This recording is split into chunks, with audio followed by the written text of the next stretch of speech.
We're in San Luis Obispo for some Oaks versus Blues baseball right here on the Oaks Baseball Broadcasting Network. Welcome everybody into the ballpark along with Jordan Brenner. My name is Jonathan Rifkin. Happy Wednesday to all of our fans watching from elsewhere. We appreciate you making us a part of your Wednesday plans, no matter how you're watching or where you're watching. The Canada Oaks coming into today off a 5-0 shutout loss yesterday to the Ventura County Bucks. They are at 6-10 right now, 4-8 in the CCL. The Slo Blues at 11-10 overall.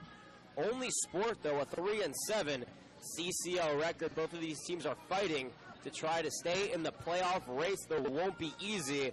Both the teams, though, have to win today to pick up the momentum that they will need to make the CCL playoffs. This is the third matchup of the season. The Blues took the first matchup by a score of 7-4. The Oaks took the second matchup by a score of 7-5. Jordan, the Oaks got shut out yesterday for the first time all season long. And it was weird because the offense was there, but they were only hitting singles and they stranded 9 runners left on base. How do they amend what they did? Because, especially in a CCL game against an opponent like the Blues who's hungry for a win, that won't fly. It's all about embracing the moment today, Jonathan. Not often do summer collegiate baseball players have the opportunity to play at a stadium with as much energy as this one. I think all these guys are going to be geared up, ready to go. They're going to bring their best stuff. They want to put on a show for these fans. I don't think they're going to worry too much about their shutout yesterday. You got to put that behind you, show up to the ballpark, plan to have good at-bats, and do whatever it takes to get a win. And that's the plan for this team. We'll see how Coach Solis's squad responds to the advice that Jordan just alluded, but I'm sure that head coach Solis told his team after yesterday's loss and before today's game against the Blues. The Blues, on the other hand, 11-10 overall, 3-7. They're also itching for a CCL win, a much-needed CCL win, and this is the place to start because the Canada Oaks are a rival of sorts. Both these teams are right now in the bottom part of the CCL. The Blues holding up last place at 3-8, though the Oaks only one game ahead of them. So a win for the Blues and a loss for the Oaks would mean that the Blues were in a half game where the Oaks would stand. So for the Blues, they really want this win, and the CCL hasn't been friendly to them so far. As we have share a couple of words with some of our Blues counterparts on the other side, but as I was saying, the Blues are hungry for a win. The CCL hasn't been kind to them. They lost to the Santa Barbara Foresters 2 games, one including a no-hitter, the first no-hitter in Blues history, to third in Forester history. And since then, it's kind of spiraled out of control. They took a game away from the Catch, a game away from the Barons, but they need this win against the Oaks because they already beat the Oaks. They've seen this team. So, Jordan, because they've seen this team, and I wouldn't say that this Oaks team looks drastically different than that matchup back on June, or in the early part of June, but the Oaks have a different dynamic, I think. Inconsistent offense along with a little shoddy pitching. For the Blues, is that an advantage that they've seen this team twice already, and the Oaks have developed a little bit differently, but not too different coming into today? Sure, it's an advantage, but it's the same advantage for the Oaks. Both teams, they've played each other. They split the series so far, 1-1. One thing that I will point out is that the Oaks actually haven't been too bad of a road team, so I think that gives them an advantage, which is a little bit weird, and maybe it's an outlier early on in the season, but I think this team comes together, and they're extra focused on the road, and I think we see that today, and I think Brandon Ponticelli, who has some great stuff. I think he rebounds on his slow start to the season and embraces this big stage because he's used to it. He's played at a big baseball school in Kansas, a D1 program. I expect a lot from him today. And on the other side, Dan Morrow, the Oaks already saw him this year, and he really struggled against the Oaks. He actually got the loss back when these teams played early on in the season. He went 3 1/3 innings, gave up 6 runs. So expect the Oaks to build off of that performance and maybe tattoo him again. We're going to take a break. When we come back, we'll give you the national anthem, the starting lineups, and the first pitch. You're watching Oaks Baseball on the Oaks Baseball Broadcasting Network. We'll be back after this.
Back here at Sinsheimer Park, San Luis Obispo Baseball Stadium. Beautiful facilities. We're not at the national anthem quite yet, but we thought we'd bring it back and just chat. San Luis Obispo, the first trip here for the Oaks of the season. One of two will be back in mid-July, but the Oaks are not unused to playing big games here in San Luis Obispo. The last two seasons, when these two teams played the final game of the season, both in San Luis Obispo, both these teams' playoff hopes were either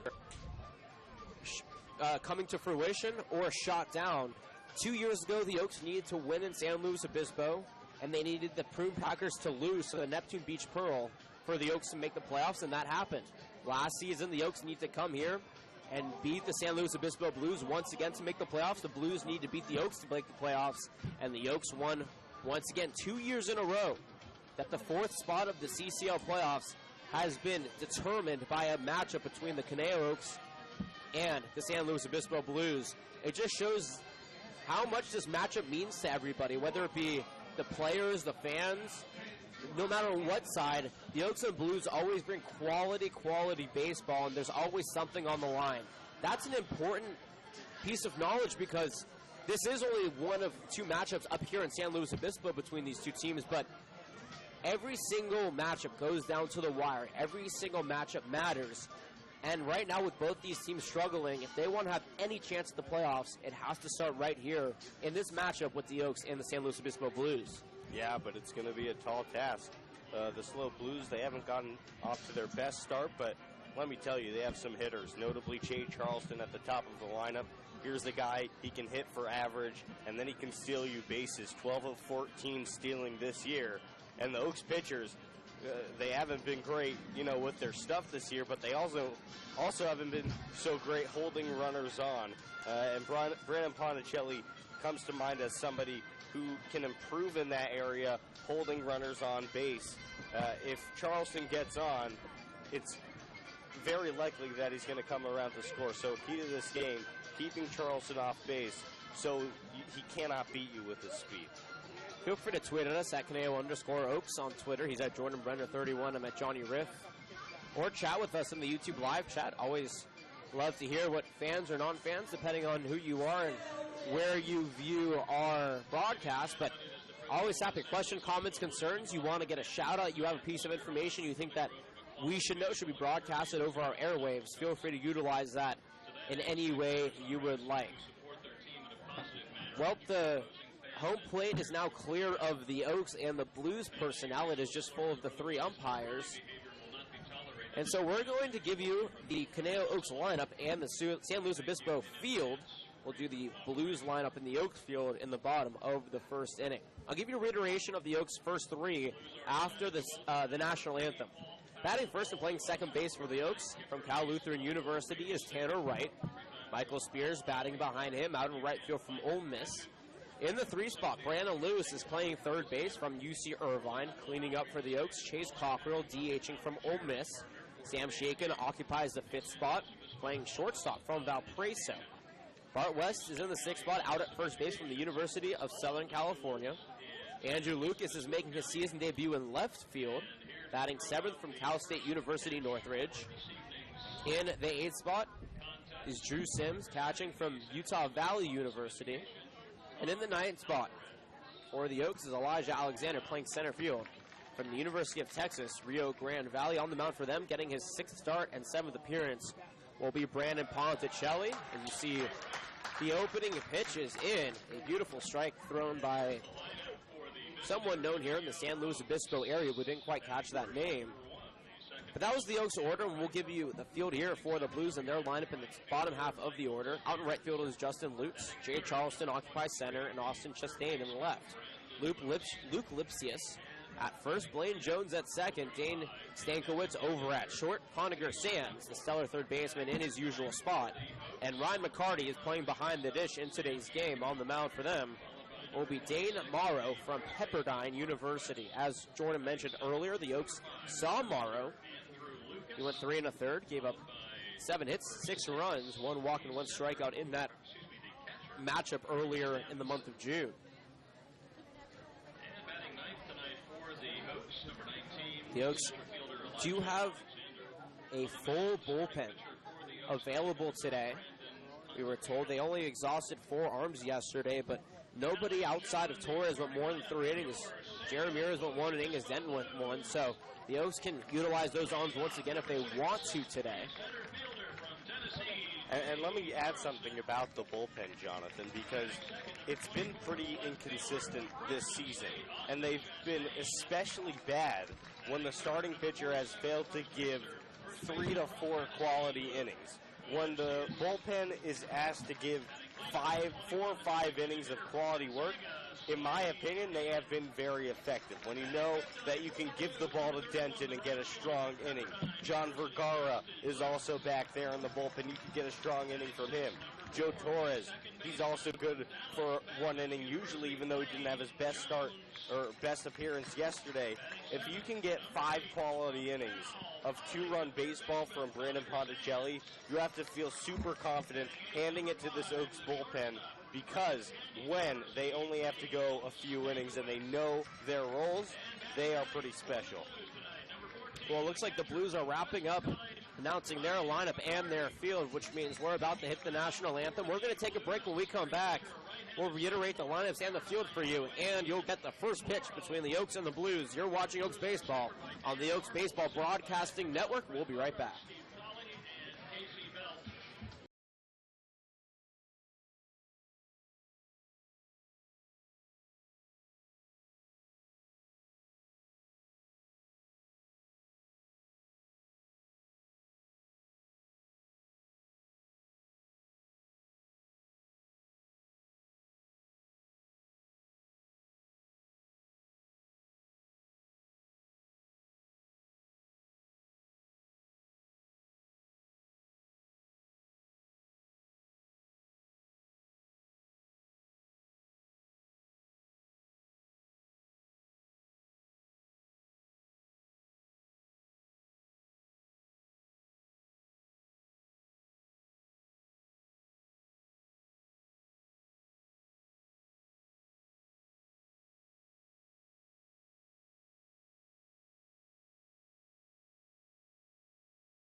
Back here in beautiful Sinsheimer Stadium, San Luis Obispo, California, is where today's game is being played between the Oaks and the Blues.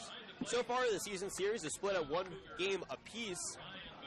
The Oaks and the Blues both hoping to take a series edge here, with 2 more matchups looming after today, 1 in Cal Poly and 1 in the Caneo area. I gave you the Blues lineup. I'm going to give you some stats on their pitcher, Dane Morrow, out of Pepperdine. This is his 4th start of the season. He has a 1-2 record and a 7.84 ERA, which is the highest amongst starters and 3rd highest amongst the team as a whole. The team overall is a 4.26 ERA, though the Oaks aren't much better. Their team ERA is sitting at 4.28. Both these teams giving up over almost 4.5 runs a game. And the team batting average on both sides isn't stellar as well. The Oaks batting .238. The Blues as a team are batting .268, a little bit better, but again, strength of schedule plays a part in these batting averages. The Oaks have played far fewer interleague teams and far fewer games than the San Luis Obispo team, but you can't discount the steps that the Slo Blues have made to improve their offense as the season has worn on here, almost into the month of July. You see Dane Morrow warming up there on the mound for the Blues. And on the other side for the Oaks, Brandon Ponticelli going. This is his 5th start of the season, 6th appearance. He has a 5.4 ERA in 10 innings pitched. Don't worry, we'll give you all these stats once more when he takes the mound. And it looks like we're ready for some baseballs. Tanner Wright digs in here. And we'll get ready to take the first at-bat of the ball game here for the Conejo Oaks on the season for the speedy Cal Lutheran second baseman. He's batting .316. Got 3 hits yesterday as the first pitch to him is popped up out of play right in front of us in the press box. And Jordan, we may actually get a souvenir here today. By the way, first pitch time, 6:08. Beautiful day. First pitch temperature is 66 degrees, though it feels like 71. Wind blowing out to left field and clear skies. Seats are full, a couple thousand fans in the stands here. The most well-attended summer collegiate team in the country as that pitch is cracked foul. 0-2 the count here to Wright. Yeah, and Tanner Wright, you know, he has 12 total hits this year. 11 of those are base hits. He leads the team in on-base percentage. You know, Coach Sillies has been searching for that leadoff hitter all year, and Tanner Wright certainly has made his case. 0-2 pitch popped up, though not very far. Making a play on it out of short is Dane Stankiewicz, and he makes the catch for out number 1 of the ball game. P6 puts out number 1 up on the board. And that'll bring up Michael Spears now out of Ole Miss, getting another nod in the number 2 spot. The Oaks order is a tad different than how we're used to, with the exception of Tanner Wright leading off and Chase Cockrell in the 3 spot. Elijah Alexander's in the 9 spot. Drew Sims is in the 8 spot. And Sam Shakin's in the 5th spot. We're seeing him at the top of the order. The key today. First pitch here to Spears, by the way, is a strike at the knees. The key today, get runners on for Cockrell and Brandon Lewis. You know, these guys are wrecking balls when they have guys on base. That pitch missing inside. And recently, you know, I can't even count how many times I've seen Cockrell come to bat. Nobody's on base. Brandon Lewis coming to bat. Maybe a runner on first. You know, with guys in scoring position, these guys, you know, they're going to drive them in. 1-1 pitch is slapped up the middle and into center field. Continuing his pretty good hot part of the middle part of June. That was not English, but you get what I mean. Is Michael Spears with a single. Yesterday, he also had a decent game. Actually, he didn't play yesterday, but 2 games ago is what I'm thinking about, where he had 3 hits. And right here, getting the Oaks half of the first kicked off with a single. His batting average coming into that at-bat was just under 200 at 158. Expect that to climb a little bit as Brandon Lewis steps in. The first pitch called low, or looked low, but called strike. 0-1 the count to Lewis. Tied for first on the team in RBIs. He's totaled 9 so far. 270 batting average thus far in the season. And Brandon Lewis looked a little bit thrown yesterday at the plate. A lot of check swings. Wasn't himself. He'll shake out of that quickly because he is enormously talented. Maybe today. Let's hope so. 0-1 pitch misses low. 1 ball and 1 strike to count here to Lewis. Batting in the 3 spot. He's been in the 2 spot last week. He was in the 2 spot yesterday, as well as all 3 games up in Healdsburg. 1 ball, 1 strike. The offering is a curveball sliced down the left field line, and that goes into the corner. Good for extra bases. Rounding third and staying there is Tanner Wright as the throw comes in, but Brandon Lewis ropes one down the left field line. The Oaks have runners in scoring position with 1 out. And Jordan, for a team that has been struggling, absolutely struggling, putting runs on the board early, this is a big, big spot for them. Just what the doctor ordered. Brandon Lewis caught an off-speed pitch out in front. And when you do not bury your off-speed pitches, Brandon Lewis punishes them. That's what he did. He ropes a double down the left field line. And this is what I just talked about. When you have guys on base for Chase Cockrell, watch the heck out because this guy can drive in runs. Lewis' 7th double of the season. That's good for first on the team. Won't take very much to score Tanner Wright. He is very fast. As Cockrell steps in, he was hitless for the first time all season yesterday as the first pitch is a chopper over to short. Stankiewicz fields it over to first. It's off, but Lipsius is able to tag Cockrell for out number 2, though a run does score, and the Oaks get the job done, scoring first here. Spears crosses home plate. Lewis to third. The Oaks up 1-0 here early. And obviously that's not what Chase Cockrell wants. You know, he's looking for extra base hits.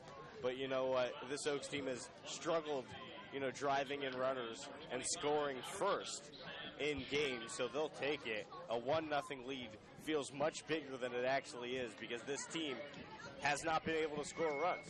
In fact, they didn't even score yesterday. First pitch to Sham Shaken is inside, called ball. And yeah, the Oaks get their first run in 3 days now because they had a day off on Monday.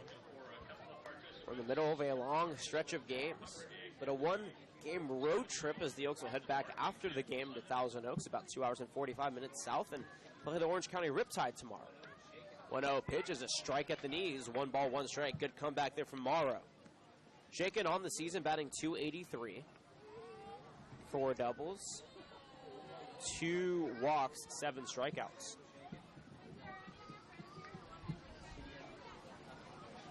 One is slapped into shallow left field. Jumping out of his position at short is Stankiewicz, and he makes the catch. Route number 3. The Oaks score for 1 run on 2 hits, no errors. They leave a man stranded at third base. The Blues will look to respond to the Oaks' 1 run top of the first with a couple of their own if they can. On the other side of this break, you're watching Oaks Baseball on the Oaks Baseball Broadcasting Network.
Brandon Ponticelli takes the mound here with a 1-0 lead.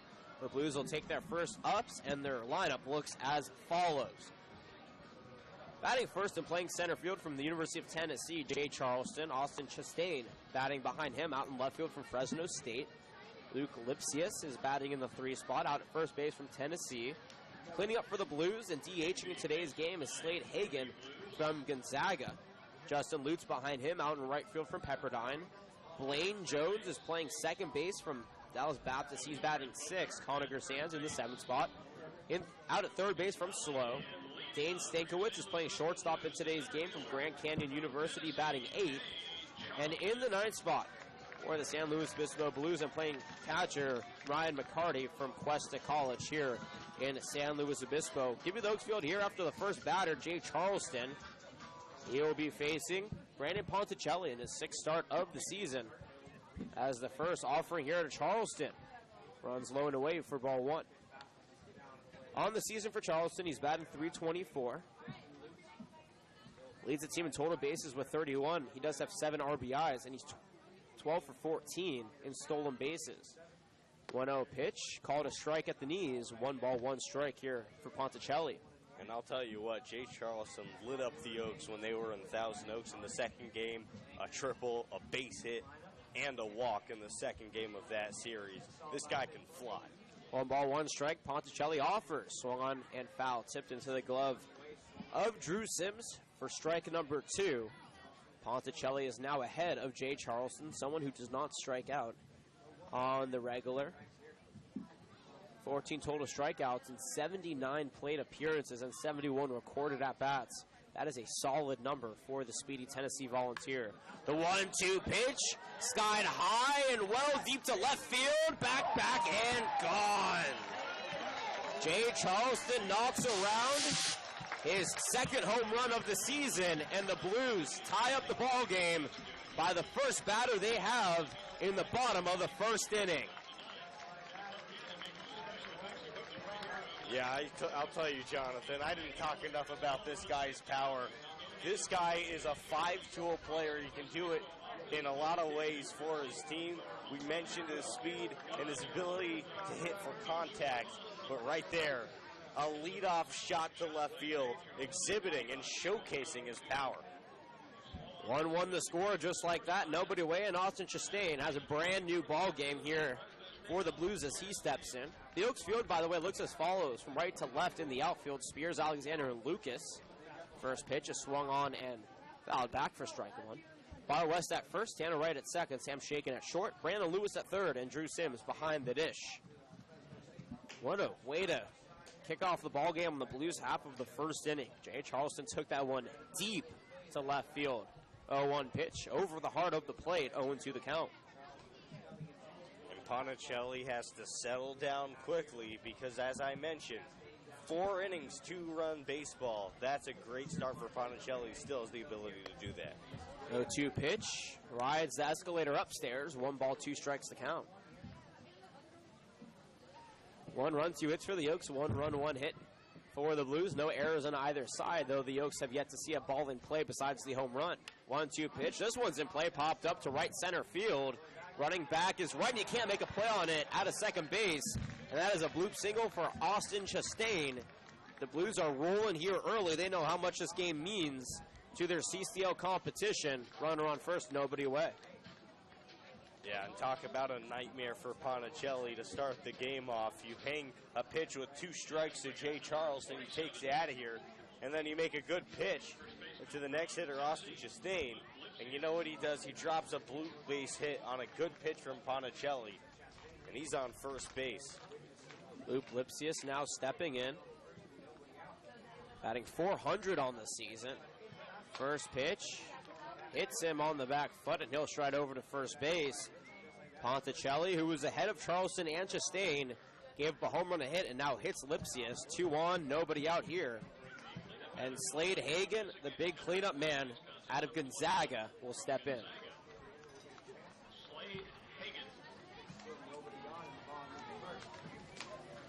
Hagan on the season so far.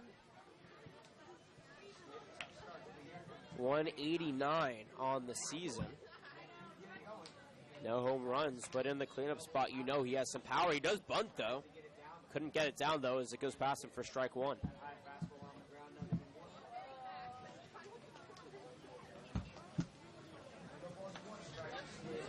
Ponticelli trying to keep these runners at bay and find a way to create some outs here for his Oaks team. Towing the rubber. Offers the 0-1. Swung and missed for strike 2. And Ponticelli, you know, when he pitches, it takes him an inning or 2 to settle in. So if he can scratch out of this inning, you know, wiggle his way out, only giving up 1, maybe 2 runs, I think he'll still be in for a pretty good start. Ponticelli checks the runner at second and Chastain and deals the 0-2. This one is popped up to right field. Spears making his way to it and makes the catch. Chastain will smartly not test the arm, and that's out number 1 here in the bottom of the first inning. And that's all you got to do if you're Brandon Ponticelli. 1 out, now you're 1 pitch away from getting out of this inning. A 2-seam fastball blowing away will get the job done. The Oaks have a great middle infield. We've seen that on display all year long. Sam Shaken over at shortstop. There's really nobody better in the CCL in terms of defense. So he's got to trust his defense right here. Ponticelli throws a 2-pitch combination, a cutter and a slider. Middle infield in double play formation. The first pitch to Justin Lutz is swung and missed for strike 1. Lutz has 3 home runs on the season, which leads the Blues. Other than that, so far in the season, a .270 batting average. 21 strikeouts, which also leads the Blues. So he hits for power, though. Sometimes he can get out, put it out up on the board via the strikeout. 0-1 pitch is that slider inside. 1 ball, 1 strike the count. Ponticelli has to be careful, though Lutz may only be batting .270 and have 21 strikeouts. It's a lefty and righty matchup, and a guy who knows how to hit the ball out of the park. A short right field, 320 down the line. Ponticelli steps off.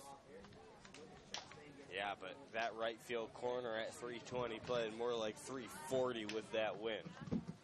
Wind blowing heavily out to left field. We'll see if it gives up at all as this game goes on. 1-1 pitch. Swung and missed. Strike 2. And once again, Ponticelli out ahead of a batter. He was ahead of Charleston and Chastain. Both base runners, or both batters turned base runners, found success. 1 away, 1 ball, 2 strikes. Ponticelli comes set from the stretch and deals. Cracked down the third base line, but foul. We'll do it again. The rest of the dimensions here at Sinsheimer, 335 to left, 380 to left center, 395 to straightaway center, 365 to right center, and 320 down the right field line. Just a beautiful day here. The sun will set in about an hour and a half, which means we'll get to see the artificial lighting they have, which is phenomenal in this stadium. And the crowd is just impeccable. 1-2 pitch, missing outside, 2-2 the count. Well over a couple thousand on hand here, from kids to elders, though I don't know if they'd like me calling them elders, wise folk, if you will. But the crowd here is unlike anything in summer collegiate baseball elsewhere. 2-2 pitch, called strike 3 at the knees. Lutz looks at a slider, and Ponticelli gets him looking for strike 1. Yeah, and just like I was talking about, it takes a little bit for Ponticelli to settle in. A big crowd like this, maybe a little bit of nerves. He just, he probably shook those nerves off. A fly out, a beautiful 2-seam fastball, running back over the middle of the plate for the looking strikeout. Ponticelli 1 pitch away now. First pitch up to Jones is hit right over to third, but Ponticelli is able to field it before Belu can and fires it over to first for out number 3. 1 run, 2 hits, no errors. Ponticelli strands 2 on base, and that's a big deal because there were 2 on base with nobody away. But the game is still tied, 1-1 apiece. Top of the second we go. The Oaks have Wes Lucas and Sims due up. You're watching Oaks Baseball on the Oaks Baseball Broadcasting Network.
The USC Trojan, Bart West, leads things off here for the Oaks. The Blues and the Oaks tied at 1-1 here in the top of the second. As West pops up the first pitch he sees. Shallow center field. Blaine Jones out of second base makes the catch for out number 1. Couple of pop-outs to end the first inning and begin the second inning here for the Oaks. One pop-out to short and one pop-out to second. Before that, Far West was batting .311. 7 walks, 15 strikeouts, and 6 RBIs to the season. And that'll bring up Andrew Lucas now, headed to CSUN in the fall. 1 out, nobody on. An opportunity here, try to get something going for the Oaks as the first pitch bounces in the dirt for Morrow for ball 1. And an interesting spot in the lineup for Andrew Lucas. Maybe Coach Solis noticing that foul ball home run he hit to left field at Cal Lutheran, putting him right in the middle of the lineup. 1-0 pitch here to the high school superstar. Swung on and missed for strike 1. Was in Ventura County High School Player of the Year. Signed a highly touted contract with CSUN, where he'll be playing in the fall. Morrow deals the 1-1, skied to right field. Lutz doesn't have to move very far to get it, and he goes over his right shoulder to make the catch for out number 2. 2 quick outs here for the Oaks, and Drew Sims stepping in. Yeah, I was watching Drew Sims' batting practice today. Talk about a smooth swing and easy pop off the bat. That's what Drew Sims is. He's just a big kid, and he swings the bat so smoothly. He's got a bright future for sure. First pitch to the UVU product is taken for strike 1. He's batting .368, which is good for second on the team behind Chase Cockrell. No RBIs, though, 2 runs. 1 walk and 4 strikeouts. Swings a big bat, though, as the pitch is up and in. Evens the count at 1 ball and 1 strike. The UVU Wolverine has been stellar at the plate for the Oaks, and just as stellar behind the plate for the Oaks. 1-1 pitch. It bounces in the dirt away from McCarty. 2-1 the count.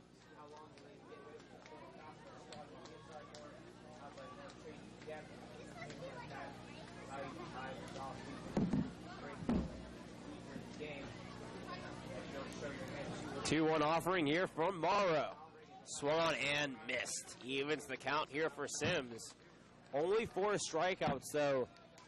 20 plate appearances, which is amongst the fewest on the team. The Oaks have been balancing 3 catchers so far, and Sims, Kamenko, and Bryce Vitt.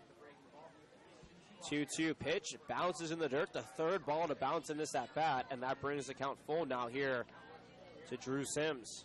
By the way, Bryce Vitt, congratulations to him. He's headed to Sonoma State in the fall. He just committed from Pierce Junior College yesterday. We're happy to see the phenomenal catcher get an opportunity to play some Division II baseball. Payoff pitch, skied up towards left field, though way out of play. 3 balls, 2 strikes, the count remains.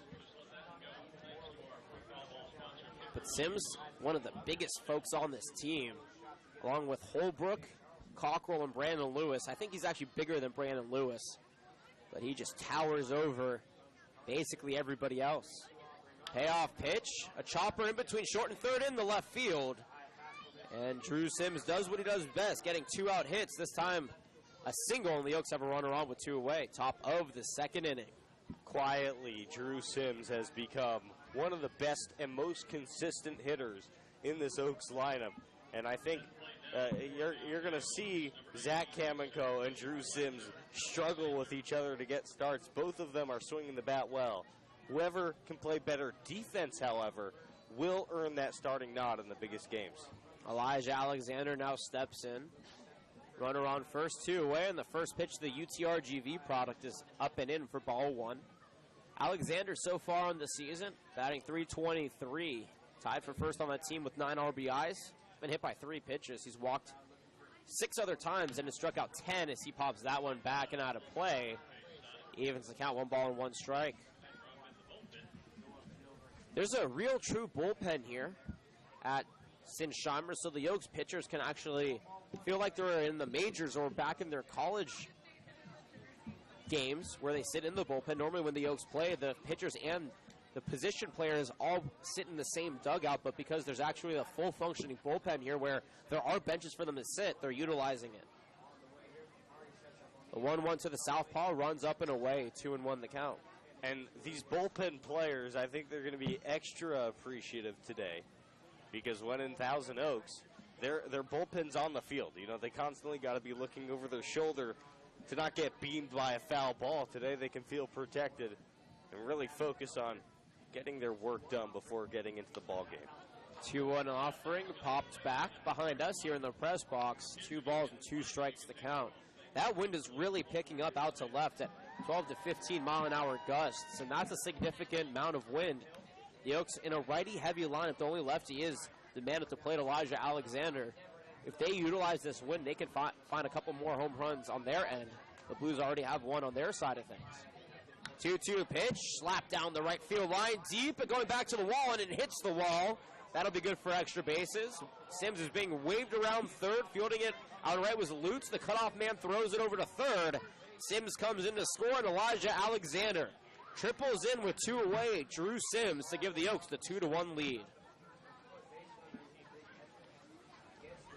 How about Elijah Alexander? You know, this guy bounces around the lineup every time he's in there. Leadoff, he's bat third, now he's batting ninth. It doesn't matter. Wherever you put this guy, he's going to rake. And that is a clutch 2-out knock for the Oaks, giving you confidence going forward because you can score with 2 outs in the inning, not just with 0 or 1 out. Tanner Wright steps in. First pitch in there for strike 1. He's 0 for 1 today with a pop out to short. But yeah, you're absolutely right. The Oaks have struggled not only scoring runs, but especially with 2 outs. Drew Sims got on with a 2-out base knock, and Alexander a 2-out triple to knock him in as Wright half-heartedly swings one over to third base. 0-2 the count. That ball was foul. 2 runs on 4 hits for the Oaks, 1 run on 2 hits for the Blues, though they have had 1 fewer opportunity to bat than the Oaks here in the top of the 2nd inning. No errors on either side yet. 0-2 pitch. Popped back behind us onto the grassy area. 0-2 the count remains. The facilities here for fans is unbelievable. You not only have a couple thousand seats for fans, but a beautiful hill behind the stands for fans to picnic or lounge. 0-2 pitch misses inside, and it is just whether you're a ball player out on the stellar San Luis Obispo Baseball Stadium field or a fan in the stands or behind the stands, you are undoubtedly going to enjoy a game of baseball here. Yeah, they got great food, too. 2-2 pitch popped up over to second. Jones doesn't really have to move too much, a little bit to his right. He makes the catch. For out number 3, the damage is done, though. 1 run, 2 hits, no errors. The Oaks strand a runner on third base. 2-1, the Oaks take the lead. Blaine Jones, Coniger Sands, and Dane Stankiewicz all due up in the bottom half of the inning for the San Luis Obispo Blues after this on the Oaks Baseball Broadcasting Network.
First pitch into the new batter, Blaine Jones, in the bottom of the 2nd inning. Misses from Brandon Ponticelli for ball 1. Welcome back, everybody. Hope you're enjoying your Wednesday. No matter how you're watching or where you're watching, we appreciate you making us part of your day as The 1-0 is slapped over to short, shaken over to first easily for out number 1. Lane Jones from Dallas Baptist just grounded out to short. The Oaks are up 2-1. They put up a run back in the second inning, their first 2-out run in a long, long time. And it was a big one because the Blues were able to respond in the bottom of the first inning with a home run that tied up the game. And they'll look to try to get another run to tie up the game here with Conacher Stan stepping in. Had a similar feel to that Zach Kamenko 2-out, 2 RBI base hit up in Healdsburg. First pitch in there for strike 1 to Conacher Sands.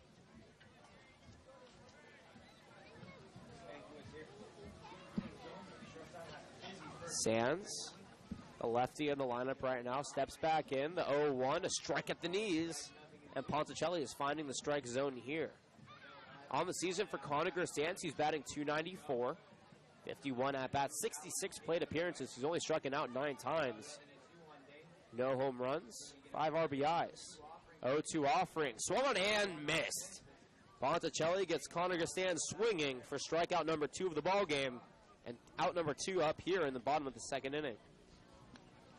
And let me tell you, Brandon Ponticelli, I don't know what he needs to do the night before he pitches, but maybe it's a new pair of PJs. Because his first inning of work, he's always shaky, but then as he settles into the game, he's a completely new pitcher. He's just completely dominant, composed on the mound. First pitch to Dane Stankiewicz on the outside corner for strike 1. And actually, no, it's Ryan McCarty. I guess McCarty switched the spot with Dane Stankiewicz as that pitch is grounded over to third. Lewis over to West in time for out number 3. So McCarty, not Stankiewicz, was up, and he just went down on a 6-3. Put out. The Oaks retire the Blues in order. No runs, no hits, no errors, nobody left on base. They're still up right here on the Oaks Baseball Broadcasting Network.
Michael Spears leads things off here for the Oaks to begin the top of the third inning in a speedy ball game so far. The first pitch from Dane Morrow is on the outside corner for strike 1. Spears is 1 for 1 with a single and a run scored, the first run scored of the ball game. Takes that pitch in the dirt, 1 ball, 1 strike. The Oaks up 2-1 on a couple of 2-out knocks that got Drew Sims around back in the second inning. Loser yesterday, 5-0 as that pitch is fouled back. 1 ball, 2 strikes here to the Ole Miss Rebel. The Oaks won on Sunday and lost in a doubleheader on Saturday. They're losers of 5 of their last 6 games, going back to last Tuesday. This would be a big win for them here on the road. That pitch goes way above McCarty's head, and that's a ball. 2 balls and 2 strikes to count here to Spears. The Oaks, by the way, are in their baby blues today. with white letters on the front, outlined by navy blue, and navy blue letters on the back. The 2-2 offering. Upstairs, ball 3. The Blues are in their pinstriped uniforms, white with black pinstripes, blue letters on the front, blue numbers on the front, as well as blue numbers on the back. Some of the team in stirrups as well. 3-2 pitch, sliced into center field, and that drops for a single.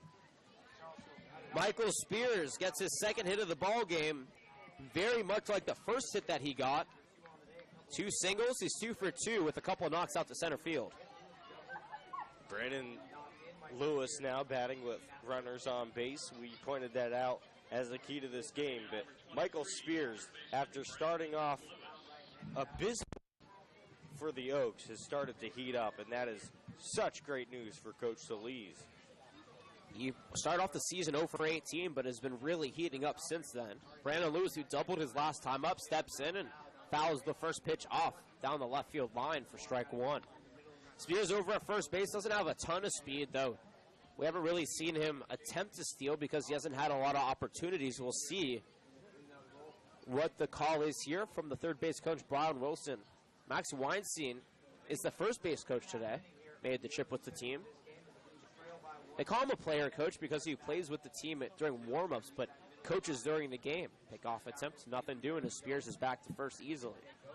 But Max Weinstein was surprisingly not drafted this past season. He's been injured the last 2 years with Cal Lutheran, but has been unbelievable both in summer collegiate play and over the years. Spears goes, but the 0-1 pitch has popped up out of play. A bunch of kids go for it, and one makes the dive to catch it for strike number 2.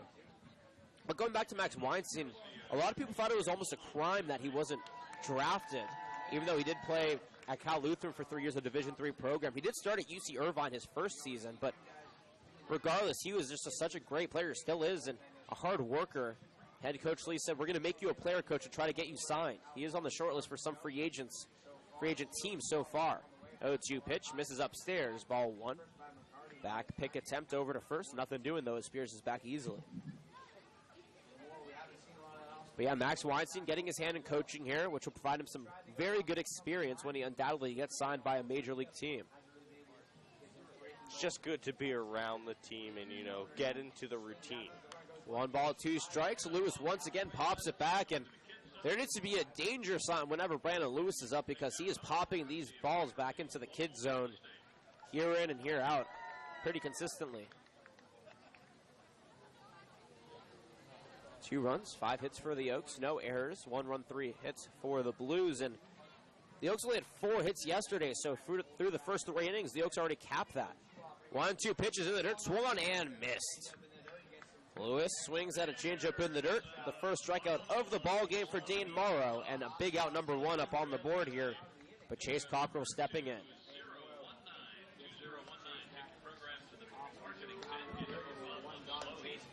Runner on first, 1 away now. The Oaks hanging on to that 2-1 lead into the 3rd inning.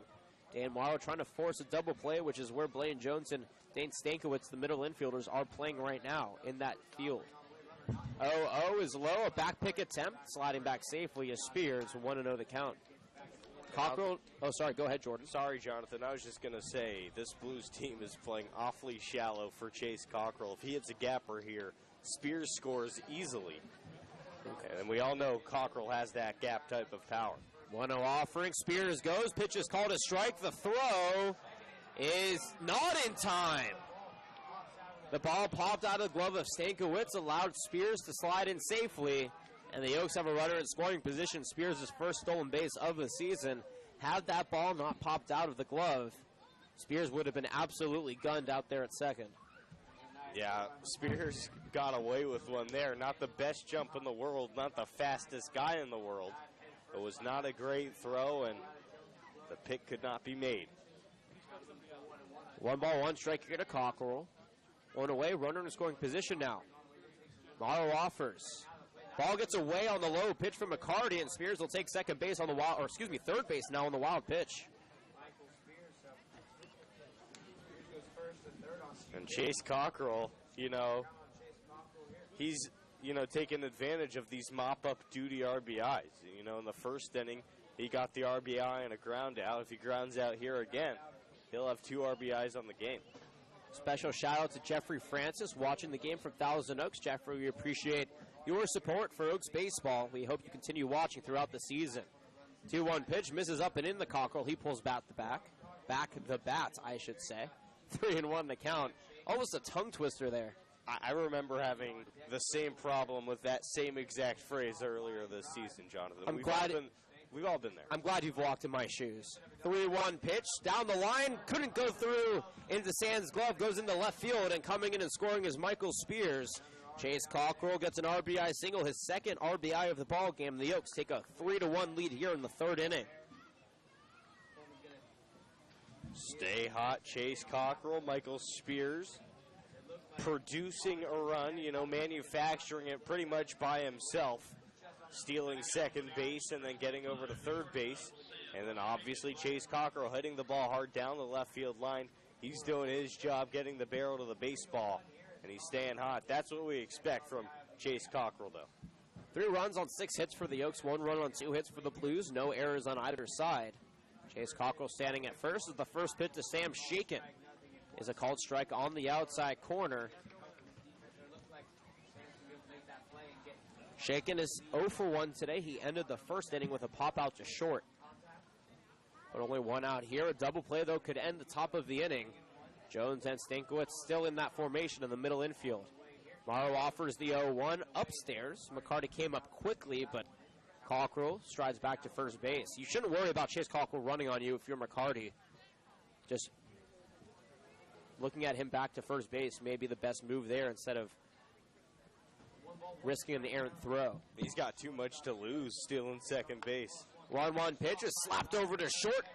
Speared out of the air by Stankiewicz for out number 2, and Cockrell quickly goes back to first base.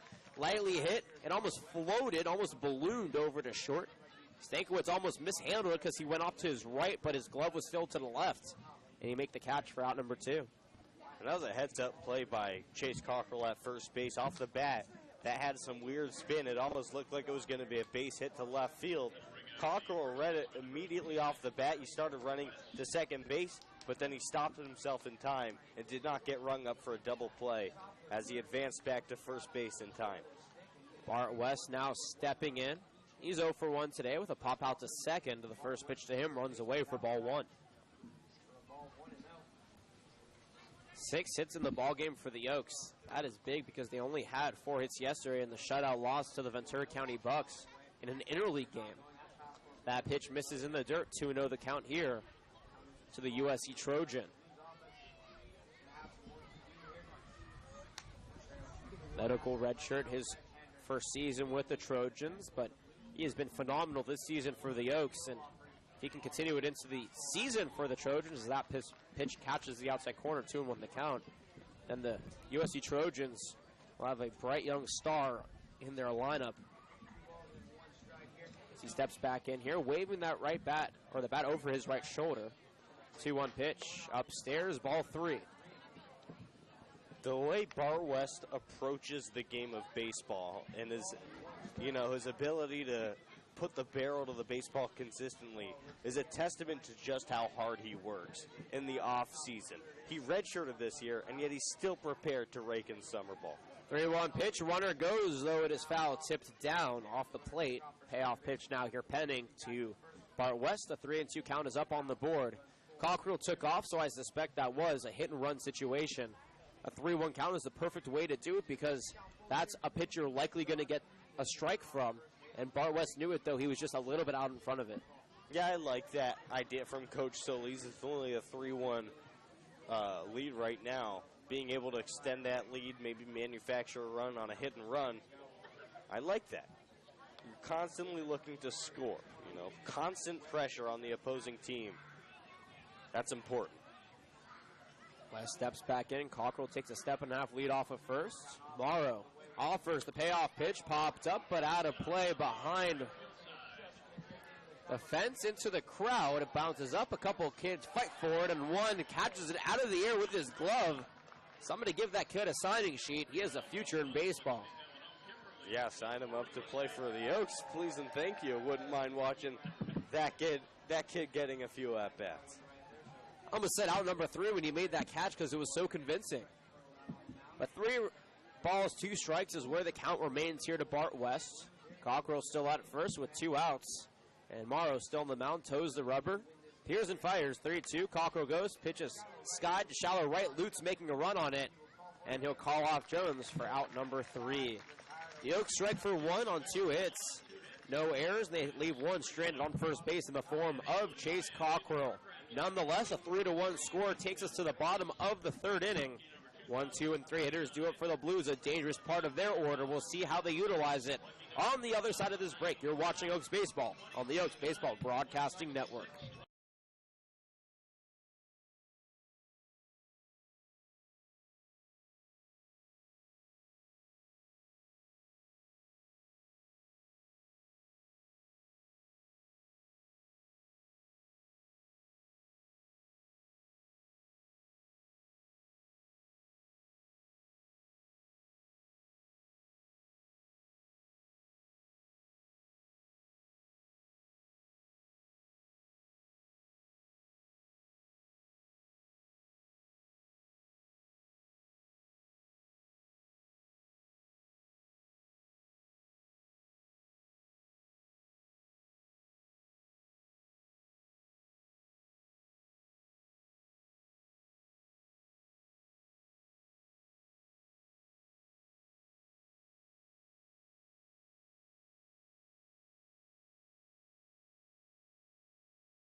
Back here in Sinsheimer, the Oaks and the Blues duking it out for the 3rd time of the season, the 3rd of 5 times. The Oaks up 3-1, though. Jake Charleston will try to kick off the bottom half of the 3rd inning with the opportunity for the Blues to change that score. He shows bunt. First pitch to Ponticelli. From Ponticelli is low for ball 1 as Charleston pulled back.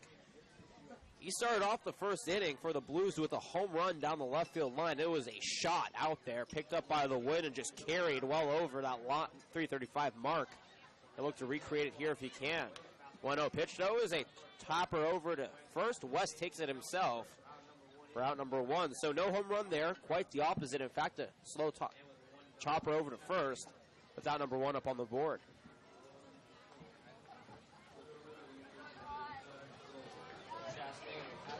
Batting down for the Blues, number 24, the Fresno State Bulldog, Austin Chastain. That'll bring up Austin Chastain. 1 for 1 today with a single as the first pitch gets past the glove of Sims inside ball 1 in this at-bat. Chastain was stranded at second back in the 1st inning. 3 runs, 6 hits for the Oaks, no errors. 1 run, 2 hits, no errors for the Blues as a fastball misses upstairs, 2-0 the count.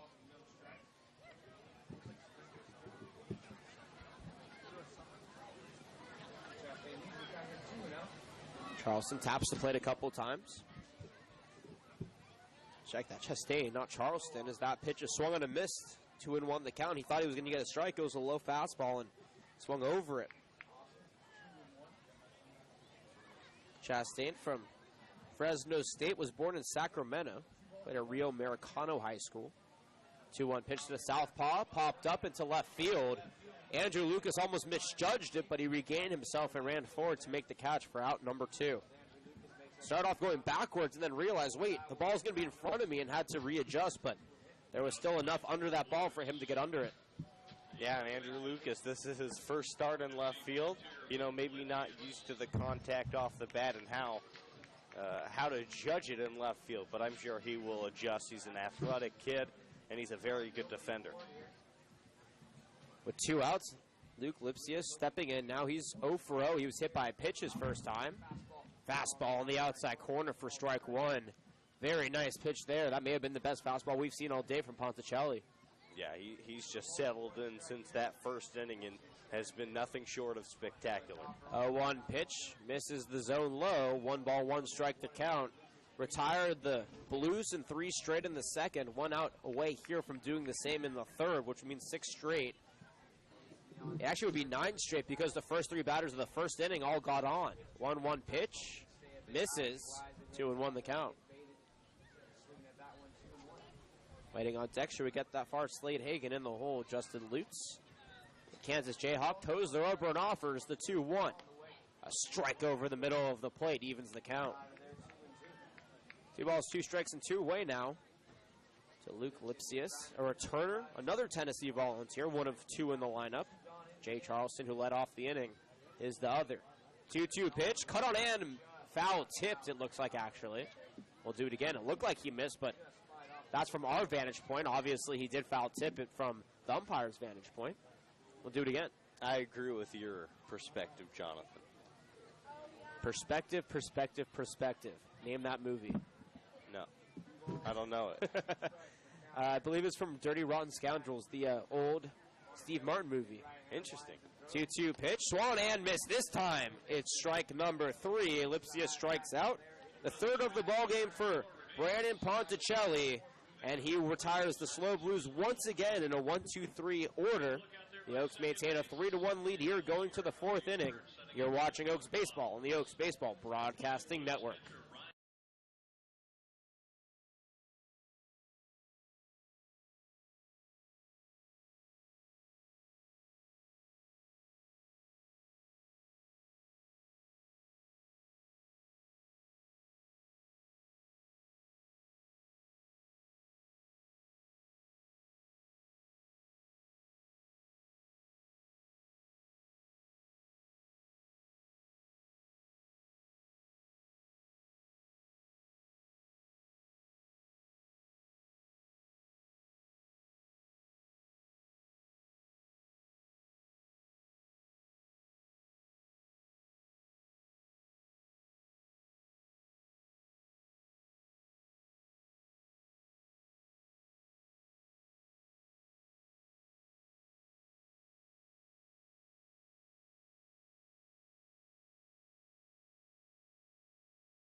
We apologize for technical difficulties, but we're back here. Elijah Alexander had a 2-out, 2 RBI double to right field, and then Tanner Wright drove him in with a 2-out blue base hit to center field right after getting on first, stole second, and here we are in an 0-2 pitch to Michael Spears. It is swung on and foul tipped. We have a new pitcher on the mound, number 41, Chase Walder on the hill. And for Dane Morrow, it was a short outing. He went 3 full innings, gave up 8 hits and 3 runs. And that'll do it for this inning. 1 run on 2 hits, no errors, and a runner left on base. The Oaks extend their lead 4-1. You're watching Oaks Baseball on the Oaks Baseball Broadcasting Network.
Slade Hagan, the new hitter here in the bottom half of the 4th inning, and what a start it has been for the Conejo Oaks.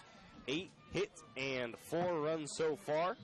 Brandon Ponticelli's down the mound, deals a first pitch, and Lewis with a leaping grab, sidearm row to first. Did he get him? No. Off the bag is what the first base umpire rules, and here comes Coach Solis to dispute it. We're a little bit far here. We couldn't really see, but Bart West seemed to think he was on first base. Yeah, we would be taking a shot in the dark if we tried to guess if that was an error or not. He did get swiped off the bag. I think he thought his foot was still there, but from our perspective, it could really go either way. Well, Solis is going to get his anger out, and he's going to get a run for his money, as he always does.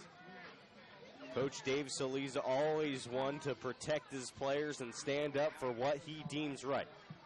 He does, and he also believes in the integrity of this game. He will never run out there just because a call went against the Oaks. He will go out there when he believes that a call was wrong, because, again, he's been in this game for 20-plus years. He was a coach at Cal State Los Angeles. He's been a coach at the highly touted Rio Mesa High School for 19 years. He's been with the Oaks for 11 years. He's seen it all in this game as a player, as a coach.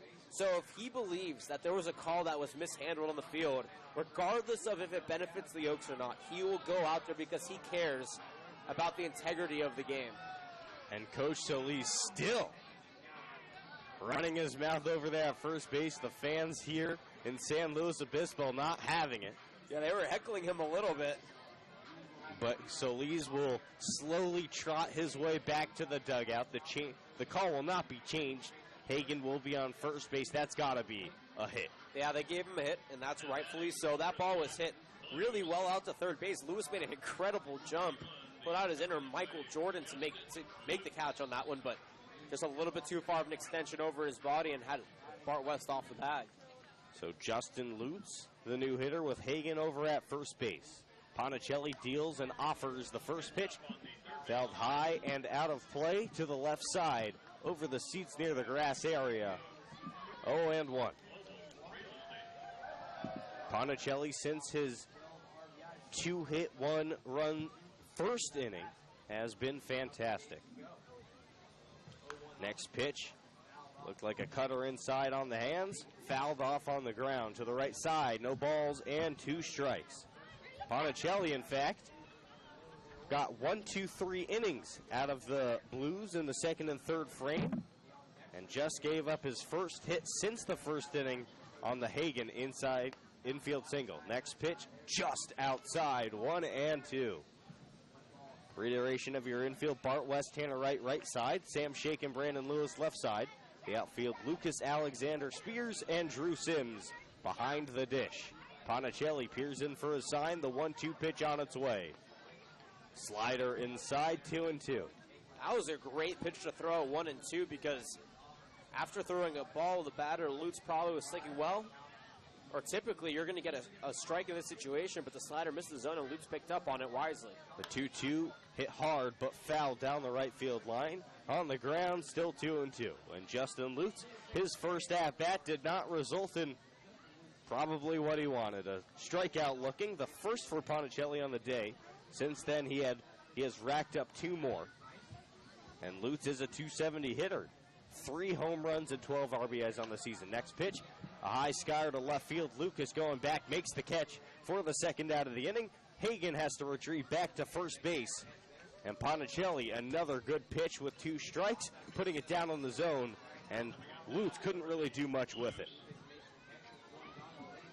And Ponticelli has been methodical. He's been pitching so well. This has been the best, at least, that we've seen him this season. He's cool, he's calm, he's collected on the mound. And he is throwing a very good start right now into the 4th inning for the Oaks. Indeed. So now, the new hitter, Blaine Jones, with 1 out in the inning. Has a quick discussion with the umpire, now digs himself in there. Hagen, a short lead over at first base. First pitch swung on a miss, a fastball elevated. No balls, 1 strike.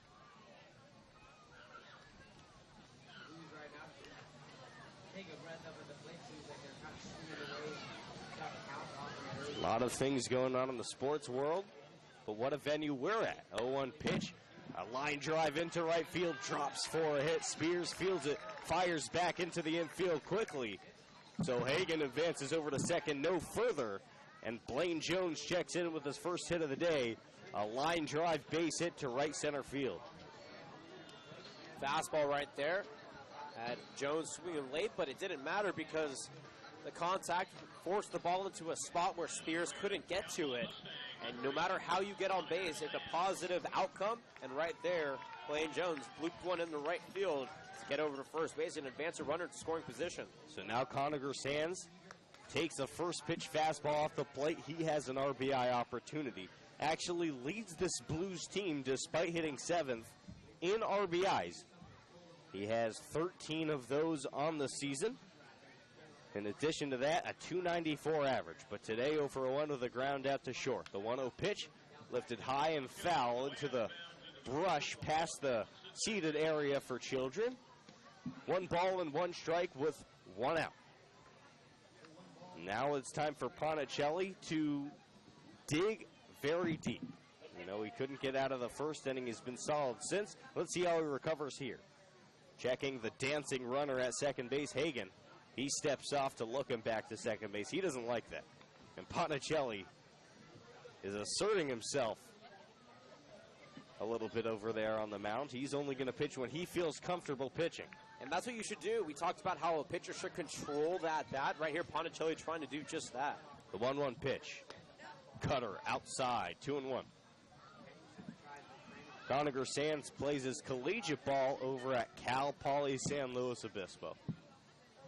So he stays right here in the summer, and why wouldn't you? A beautiful little town right on the beach. I wouldn't want to leave either. 2 on with 1 out. The 2-1 pitch, Ponticelli peers in. Here's the pitch. Fouled back to the screen, 2-2.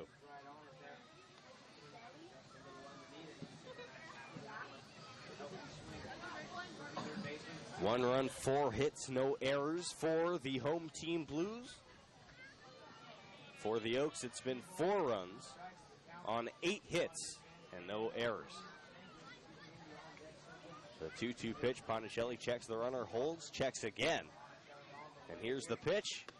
Did he go? Yes, he did. Strike 3 on the swinging bat from Conacher Sands. And that's going to be the 4th strikeout for Brandon Ponticelli. And a beautiful slider right there, down and away. Sands could not hold up. It was a half-swinging bat. I think we have to give some credit to the fact that he tried to hold back, but Ponticelli's pitch was just too juicy, and Sands lifted the bat a little bit too far and ended up going down with the strikeout. So now runners on first and second. Lane Jones at first. Slade Hagan at second. Ponticelli stepping off. And wisely, Hagan over at second has been dancing along the line, trying to get Ponticelli to make a mistake. But Ponticelli has not bit at the dancing second base runner and has been pitching very well. First pitch into Stankiewicz. Tap foul.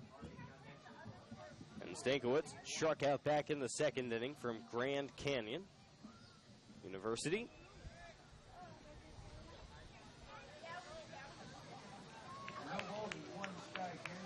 Only his 4th game played this year. He does have a .286 average, no home runs, and an RBI. He swings and misses at the next one, maybe a foul ball. At first it looked like a swing and a miss, but the umpire said actually he did tip it. So all runners have to stay put at the bases. 0-2. Ponticelli doing his best to wiggle out of this jam that he got himself into. Only one hard hit ball in the inning. That was the base hit from Jones. Hagan got aboard on a ground ball. Over to Lewis at third base. The 0-2 pitch. On its way. Swung on a missed. He got him swinging, his 5th strikeout of the day. And Brandon Ponticelli is rolling. We are through 4 full innings here from San Luis Obispo. You're watching Oaks Baseball on the Oaks Baseball Broadcasting Network.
Brandon Lewis leads off, fresh off a double in the first inning, and then a strikeout in the third inning. Lewis did not have his best day at the plate yesterday, as we mentioned. He did reach on an error yesterday, but other than that, a strikeout, a 6-4-3 double play as well. First pitch in from Walter, swung on a miss, 0-1. Walter comes all the way to San Luis Obispo from Western Carolina, where he plays his collegiate ball. From one coast to the other, and now the 0-1 pitch turns into the 0-2 pitch. Fouled back to the screen. I have a trivia question for you, Jordan. I'm all ears. I'm ready for it, Jonathan. Do you know which Carolina Western Carolina is? And no, it is not in Western Carolina, because that is not a state. I've known people to make that mistake. 0-2 pitch is taken upstairs on the heater. 1-2. I'm going to guess Western Carolina, North Carolina. Absolutely 100% correct. Yes. Halloween, North Carolina is where Western Carolina resides. 1-2 pitch, swung on a miss. The slider buried down and away. Lewis was chasing his second strikeout of the day. The second strikeout for Walter as well. And next up for the Oaks is Chase Cockrell. An RBI ground ball to the shortstop in the first inning. An RBI base hit down the left field line in the third inning.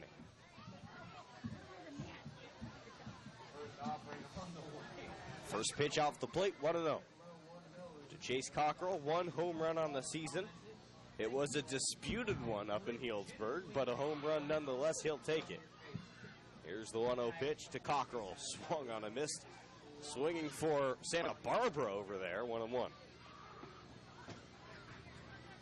Cockrell does lead the Conejo Oaks in average, 391. In the short stint, already has 4 RBIs. The 1-1 pitch, Cockrell swings, fouls it back, out of play towards the bouncy house. 1-2. Yeah, you see a slew of those kids running out for a souvenir, though I have a feeling that when some of those late arrivers get back to they may be a little bit disappointed that that ball has already found a home in somebody else's hands. 1 ball, 2 strike to Cockrell. Fouls one off on the ground towards the Oaks dugout. Still 1-2. A little bit chilly here in San Luis Obispo as we're right near the coast. The wind is blowing hard, but not as hard as it was earlier to left field. 1-2 offering. Cockrell swings and misses. Strike 3. The third strikeout of the day for Chase Walter. The first for Chase Cockrell today. And now Sam Shaken will step in. A pop-out victim to shortstop and a line-out victim to shortstop in the first and third innings. Now batting the shortstop, number 25. Yeah, for Chase Walter in 6 2/3 innings coming into this appearance. He does have a pretty good ERA at just under 3. Shaken takes the first pitch inside. 1 ball, no strikes. And Shaken, you know, wasn't the best weekend up in Healdsburg, but he certainly had a good time at the plate. Roping the ball all over the yard, base hits, doubles, and even triples. The 1-0 pitch upstairs, 2-0. And that's why you see him right in the midst of the Oaks order. Right there in the middle at number 5, protecting Chase Cockrell. A lot of responsibility with that position in the lineup. He's up for it. The 2-0 pitch, fouled off to third base. Good play by the Oaks third base coach. 2-1. Yeah, Brian Wilson able to get a hand on that. Could teach some of the fielders a thing or two at times. No doubt about it. 2-1. Shaken digs in. Here's the pitch. Swung on a miss. A fastball elevated. 2 balls, 2 strikes. From Chase Walter to Shaken. On deck, Bart West. And then Andrew Lewis if the Oaks get runners aboard and continue the inning. And Chase Walter only had 6 total strikeouts coming into this game, and he's had the Oaks number so far. 2-2. High skyer to center field. Jay Charleston coming in, makes the play to end the inning. The Oaks on top 4-1, but they go in order here. No runs, no hits, no errors, nobody left on base. Chase Walter settles down, strikes out a couple. We'll be right back here on the Oaks Baseball Broadcasting Network.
How about Brandon Ponticelli settling down after his first inning of work? Now on the hill for his 5th inning of work as we get the pinch hitter, Noah Cracknell. Cracknell takes the first pitch off the plate, 1-0. Pinch hitting for the catcher, Ryan McCarty, who grounded out in his only plate appearance. Cracknell fouls it back towards the grass. Watch out. And the count is 1-1. Yeah, and Cracknell from the University of the Pacific, or excuse me, University of Portland, another UP, my mistake, but a Portland Pilot, a purple Pilot. A bunch of P's to his name. 1-1 count. Line to the second baseman, Tanner Wright leaps, grabs it for the first out of the inning. Beautiful play by Tanner Wright. And Noah Cracknell is retired. Next up, Jay Charleston, the always dangerous center fielder. He grounded out right back to the pitcher, unassisted. No, yeah, he grounded out into an unassisted play in the 3rd inning, and he hit a home run back in the 1st inning. And that was a shot to left field right down the line. He can do it all. First pitch to Charleston, a ground ball over to Shaken at short. He charges field, sidearm to first, and he could not beat the fast Charleston as he takes it out right off the bat and is rewarded with a base hit, his 2nd hit of the day. Next up, sorry, Jonathan. Oh, go ahead. Sorry, Jordan. But it's so hard with such a speedster to try and get him out on an infield ground ball, because normally that's an easy out, especially for Shaken, who's phenomenal at the position. But when you have someone so fast like Jay Charleston, nobody is safe no matter where that ball is hit. Austin Chastain, the next up. 1 for 2, a base hit, a fly out. Charleston takes off, and he will get to second base unassisted on the stolen base. His first of the game. And the last time he played the Oaks, I'm pretty sure he had multiple stolen bases in a game. 3 in the loss, and he's now 13 for 15 on the season. I can guarantee you that leads the CCL. Wow. So runner on second for Chastain, who takes the 1-0 pitch in there. 1 ball and 1 strike. That was the 5th hit given up by Brandon Ponticelli. It'll be hard to hold Charleston over at second base. He could be going anytime. The 1-1 pitch. Ponticelli, a long look in. Here's the pitch. Swung on and missed. 1-2 on the off-speed pitch. Kept it low below the knees. And Chastain had no chance. Lights beginning to come up. A fluorescent, towering lights all over the stadium. The 1-2 pitch. Just a bit outside, 2-2. Good pitch, though. Ponticelli trying to stay in control of this at-bat. Established the outside corner. Though he missed, he's still in a 2-2 count, which means you can go to that slider here if you still want, with a ball to play with. And if you can get Chastain swinging and missing or looking and striking out, that slider would have worked to perfection. Chastain only hitting .229 as the next pitch is a little bit up, 3-2. And he did go back to that slider, but just couldn't find the zone. Yeah, Chastain on the season only 5 RBIs. The lefty digs in. Ponticelli gets his sign from Drew Sims. Charleston dancing. Here's the pitch. 3-2, swung on and missed. And a swinging strikeout, the 6th of the day for Brandon Ponticelli. And now 2 gone here in the inning. Jay Charleston at second base for the new hitter, Luke Lipsius. Ponticelli only had 8 strikeouts in 10 innings coming into today. He's played half as many innings today as he has the entire season coming into today, and he's amassed 2 fewer strikeouts throughout the game. This is an incredible game for him. Yeah, it is. Lipsius swings through the first pitch, 0-1. Lipsius struck out in the 3rd inning, was hit by a pitch back in the 1st inning, and was stranded back in the 1st inning. Ponticelli checks the runner. Charleston wants to go. And there he goes, stepping off Ponticelli, and now Charleston's in a pickle. Lewis throwing back to Shaken, and Charleston is tagged out to end the inning. Only the third time all season Charleston has been gunned down trying to steal. And the Oaks get out of the inning with no runs, a hit, no errors, and nobody left on base. We are through 5 full innings from Sunshiner Field in San Luis Obispo, California. 4-1 Oaks here on the Oaks Baseball Broadcasting Network.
Back in for the top half of the sixth. Bart West digs in, takes the first strike in there from Josh Andrews, his first inning of work, the lefty.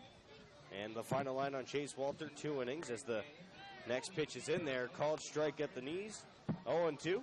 He went 2 innings, 2 hits, a run. It was earned. No walks and 3 strikeouts. Andrews on the season has gone 4 1/3 as the next pitch is called strike 3 to West on the outside corner. He goes down looking. The first strikeout of the day for Andrews and the 10th overall for the season. Andrews has struggled a little bit early on this season. He has pitched to an 8.31 ERA. Next hitter for the Conejo Oaks, Andrew Lucas from Cal State University Northridge. A strikeout, a flyout. First pitch lifted inside the infield. Croniger Sands and Stankiewicz. And it's going to be Stankiewicz grabbing it for the second out of the inning. A quick 2 outs. Drew Sims, the big catcher from Utah Valley University, digs in. A base hit, a run scored, and a flyout. He's 1 for 2 in 2 plate appearances today. Outfield playing very shallow as they have all game long. First pitch to Sims, outside, 1-0. And he's a 2-out hitter with 2 away here. And he has the power to get over these outfielders. It could be trouble for the Blues if he gets one out there. Next pitch fouled out of play. Just about knocks it into the trash can in foul territory. Just misses. 1-1. 2 outs. 4-1 Oaks. Next pitch. Sims swings through it. 1-2. 4 runs, 8 hits, no errors for the Oaks. 1 run, 5 hits, no errors for the Blues. Next pitch, swung on a miss. Another strikeout, the second of the inning for Andrews. He gets 1, 2, 3. He's out of it quickly. And the score is 4-1. You're watching Oaks baseball after no runs, no hits, no errors, and nobody left on base inning here on the Oaks Baseball Broadcasting Network.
Luke Lipsius, who was robbed of an at-bat last inning as Jay Charleston was out on his attempt to steal third to end the inning, steps in. Lipsius 0 for 1 with a hit by pitch. First pitch on the outside corner from Brandon Ponticelli, 0-1. And we would like to give a shout out to Jeffrey Francis, who has been watching us all game long. We appreciate the support as the next pitch is just off the plate, 1-1. Always nice to keep in touch with the Oaks parents, and we really do enjoy bringing the highest quality broadcast that we can to all of our loyal fans. The 1-1 pitch, ground ball over to second base. Tanner Wright couldn't field it, went right through his legs for the error, and Lipsius is going to be on first base. And you don't see that very often from collegiate baseball players, do you, Jonathan?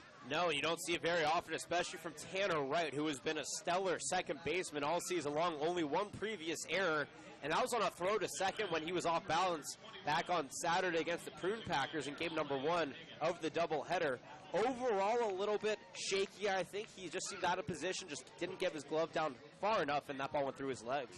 It happens even to the best of them. The first pitch to Slade Hagan on the outside corner, 0-1 to the Gonzaga. What's Bulldog. The Bulldogs. Come on, man. Oh, yeah, that's pretty You pathetic. follow Oregon sports and you don't even know the Gonzaga Bulldogs? It just slipped my mind. The 0-1 pitch, a check swing he held up, 1-1. And for Hagan, a base hit on the infield in the 4th inning, a fly out to right field in his first at-bat. The first error of the game for the Oaks results in a Lipsius appearance at first base. The next pitch lifts it high and deep out to right field, but foul. 1-2. I can't believe I forgot that mascot name. I'll give you a bye. We have some mascot mania we like to do here on the broadcast. So, as the season wears on, I'll test your knowledge some more and keep you on your toes. Much appreciated. 1-2 swung on and missed. Brandon Ponticelli continues to deal his 7th strikeout of the evening.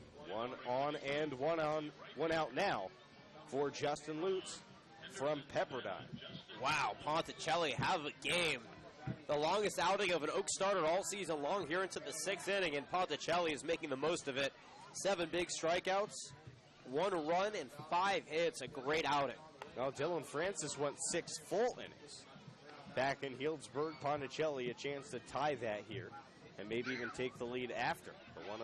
The first pitch is off the plate away, 1-0. Oaks did have Eric Mall warming up, so he may come in the next inning. Next pitch on the corner, 1-1. And what did I say, Jonathan, in the first inning when Ponticelli was struggling to find the zone. I said he settles in as the game progresses. He has taken that to the extreme here today. He has been just fabulous. The 1-1 pitch, inside, 2-1. And if Ponticelli can emerge as another really good starting pitcher, those got to feel really good about their rotation at the top. Dylan Francis, Ponticelli as your 1-2 horses. That's pretty good. And then you have a lot of players who can fill in the blanks elsewhere. The next pitch off the plate, 3-1. And don't forget, the Oaks still have Joey DeSigli from Cal State LA coming in as well. Cal State Dominguez Hills coming in, as well as Connor Queen, who just finished his wrap this season with Texas Tech in the college playoffs, where he did pitch. So the Oaks still have some talent coming in. 3-1 pitch misses away. And that is the first walk given up by Brandon Ponticelli today. Justin Lutz on first base. Lipsius moves over to second base. And Ponticelli in another jam. He's been in 2 jams today. One of them he wiggled out. The other one he also wiggled out. So he's been spectacular here today. Let's see if he can continue that streak right now.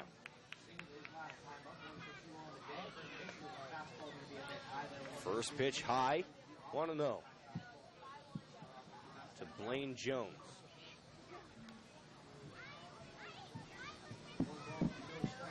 Blaine Jones ground out and a base hit. Ponticelli checks the runner at second base and offers. A little bit high, 2-0. And head coach Solis towing the dugout exit to the field. We'll see how long he lets Ponticelli go without coming out there and having a conversation with him. So the tying run at the plate, represented by Blaine Jones. He digs in, the 2-0 pitch from Ponticelli, down and away, 3-0. And maybe Solis sensing the wheels starting to come off. He was inside the dugout, now he's on the dirt. Yeah, he was on the dirt. He just stepped back in for the safety of the play, but if there's a walk here, you know they'll come back out and talk to Ponticelli. 3-0 from Ponticelli. Here it is. Call the strike at the knees, 3-1. Good pitch from Brandon Ponticelli, because we know hitters in the CCL, they are not afraid to swing on 3-0. Not at all. We've seen most of the batters in this league bat on 3-0 counts. Next pitch misses for ball 4. 2 straight walks for Ponticelli. His first 2 of the day. Will Coach Solis come and get him? With the bases loaded and 1 out, here he comes.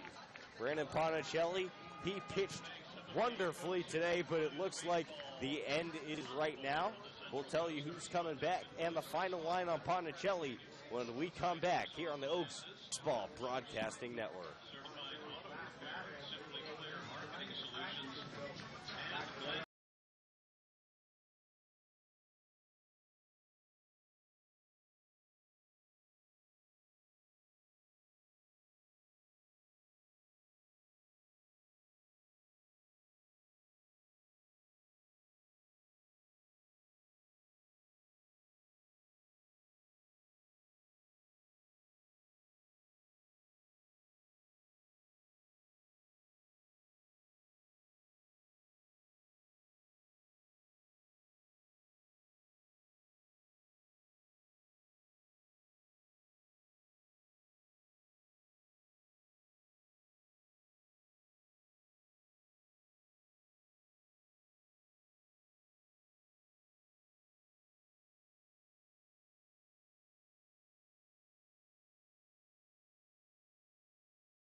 Nick Ringcover is the new pitcher replacing Brandon Ponticelli. Ponticelli got himself into a jam, and Solis goes to the bullpen to Ringcover to get out of it. The final line for Brandon Ponticelli, 5 1/3, 5 hits, a run, it was earned, 2 walks, and 7 strikeouts. Ringcover on the year, he's been pretty good. 7 1/3 innings, 3.68 ERA. He has struck out 8 batters. And now his first test is Conager Sands. Sands has grounded out and struck out today. 0 for 2. Eric Ma is warming up in the Oaks bullpen. And with the bases loaded, a double play situation here could end the jam. But for the Blues, only trailing by 3 and 1 out. This is a big, big spot for them. And Conager Sands, who is 0 for 2, has proven to be very clutch on the season. We'll see here if he could channel that inner clutch and unleash it onto the field. Ringcover peers in from Sims. Sims lays down a side. Ringcover takes a deep breath, agrees, and here's the pitch. Kicks and fires. On the inside corner, good start, 0-1. Luke Lipsius reached on an error. He's now on third base. Justin Lutz walked. He's on second base. Blaine Jones also walked. He's on first base. The 0-1 pitch from Ringcover. Here's the pitch. Curveball at the knees, 0-2. Beautiful off-speed pitch from Ringcover. Wow, that was nasty. You could see the movement all the way from up here and just how pure it was. Best curveball we've seen from him maybe on the season. And Ringcover now ahead in the count. The 0-2 pitch. Ringcover sets at the belt, peers in, and fires. Swung on and missed from Ringcover. His first strikeout of the game, the 8th total strikeout for the Conejo Oaks, and now 1 out away from escaping yet another jam, Jonathan. Yeah, and Ringcover in his last appearance back on Sunday in the 8-1 win against the Healdsburg Prune Packers, he went 1 2/3, no hits, no runs, 1 walk, and no strikeouts. Already eclipsing a strikeout here, but he was phenomenal. I mean, phenomenal in that appearance against the Packers, and already starting off with a strong strikeout here in this appearance. It's up to Dane Stankiewicz. He struck out in the second. He also struck out back in the 4th inning. Ringcover proving he's not just a lefty specialist right here. He can get guys out from both sides of the plate. Ringcover checks the runner, sets at the belt, and delivers the first pitch in the dirt. Good block from Sims, 1-0.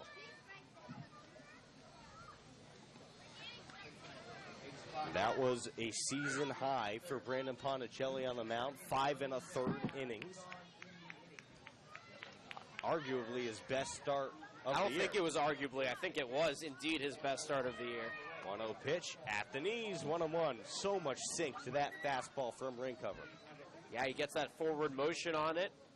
Forces these batters to wonder, is it going to break, is it not going to break? And keeping batters off balance like that and wondering does wonders as a pitcher, and Ringcover right now utilizing that. The 1-1 pitch on its way. Curveball at the knees again, 1-2. So impressive. Jonathan and I are almost in like shock. Little kids at a candy store watching this guy pitch right now. What a curveball. Wow. There's just so much movement, and from this angle, you can see all of it. The base is juiced. The 1-2 pitch swung on and missed again. Sims taps home plate, and he ends the inning on two straight strikeouts. Nick Ringcover comes out of the bullpen and does a great job escaping the jam. For the Oaks, they get through the inning with no runs, no hits, an error, and 3 men left aboard. We are through 6 full innings. The Oaks clinging on to a 4-1 lead. We got a great finish to this ball game coming up. You're watching Oaks Baseball and Oaks Baseball Broadcasting Network.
Josh Andrews on the mound still. Elijah Alexander takes the first pitch, fastball in there for strike one.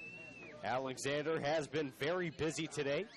An RBI triple back in the second inning, and then a double and a run scored in the fourth inning. Takes the next pitch, down and away, 1-1.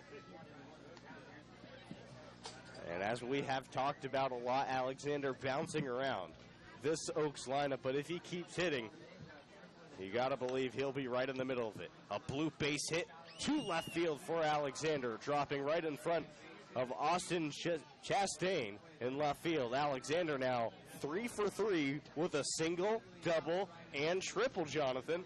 His last at-bat could be very, very exciting. Are you telling me that there's a player 1 home run short of a cycle? That's what I was referring to, Jonathan. Wow. Very intuitive. Some call me intuitive, some might think otherwise, but regardless, great. And there is a bunt foul from Tanner Wright. But as I was saying, great showing here from Mr. Alexander. He does have 2 home runs on the season, so it is possible, though the question is, would he get another at-bat? And also, would he hit a home run in that at-bat? We certainly know that Alexander has it in the tank. One of the deepest tanks on this team. 0-1 now to Tanner Wright. He's 1 for 3 with a base hit and an RBI. On its way, off speed, Wright lays off, 1-1.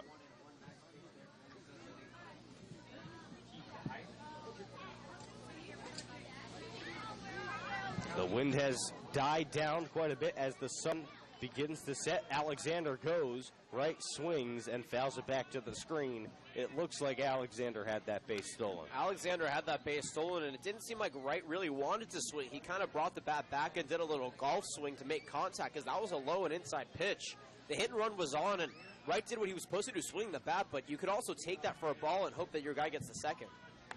Next pitch, the 1-2 offering outside to Tanner Wright. The new catcher behind the plate, Cracknell, pops up, has to reach with the backhand to stop it. And the count is 2-2. Alexander goes, but a fly ball out to shallow left field. The shortstop, Stankiewicz, makes the play. Alexander retreats back to first base for the first out of the inning. Michael Spears, the next hitter, has hit the ball very hard 2 times today.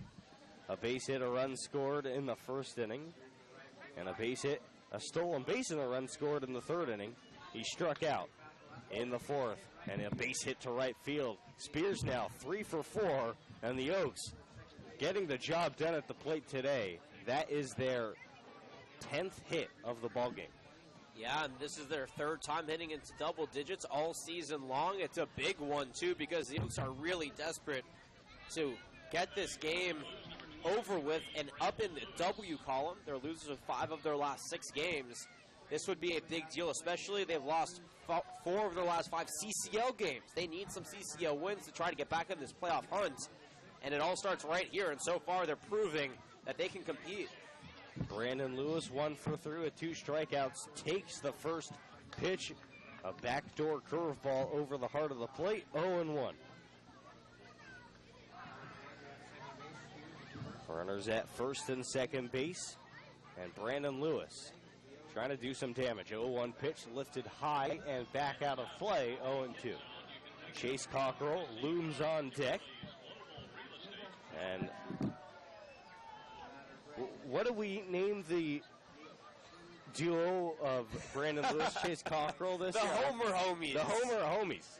We'd love to see that front and center right now. The 0-2 pitch, Alexander off second, Spears over at first. The pitch inside, it bounces, 1-2. We have yet to see them both go back-to-back.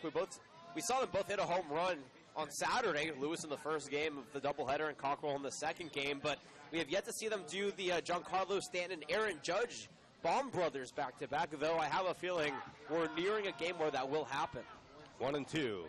Up and away, 2-2 now. And Lewis doing a good job fighting his way right back into this at-bat and count. 4 runs, 10 hits, and error for the Oaks. A run on 5 hits, no errors for the home San Luis Obispo Blues. The 2-2 pitch. Wilson checks the runner at second and delivers a fastball away, 3-2. And how about the restraint from Brandon Lewis. I almost said Andrew Lucas. From Brandon Lewis, he was down in the count, no balls, 2 strikes, fought off a tough pitch, and then waited and waited and waited, and all 3 times he waited, he got 3 balls up on the board. That puts Andrews in a precarious spot here. Full count, 2 on, 1 out. The runners go. Lewis fights off a fastball, fouls it back to the screen. We'll do another full count. 3-2, 2.0. And Lewis is trying not to strike out for a 3rd time in this ball game, and this is an imperative time too. The Oaks are up by 3, which is pretty comfortable right now with how the Blues have been playing, but no lead is safe, especially only 3 runs, and Lewis wants to try to extend it if he can. The full count pitch to Lewis. Wilson sets and delivers, and Lewis swings through it. Wilson throws the fastball right past Lewis, his 3rd strikeout of the game, and it'll be up to Chase Cockrell to drive in Elijah Alexander and Michael Spears. Great high fastball. After 3 balls, Lewis wasn't sure what he would see. He swung really late right through that fastball, and Andrews had him rung up. First pitch to Cockrell, upstairs, 1-0.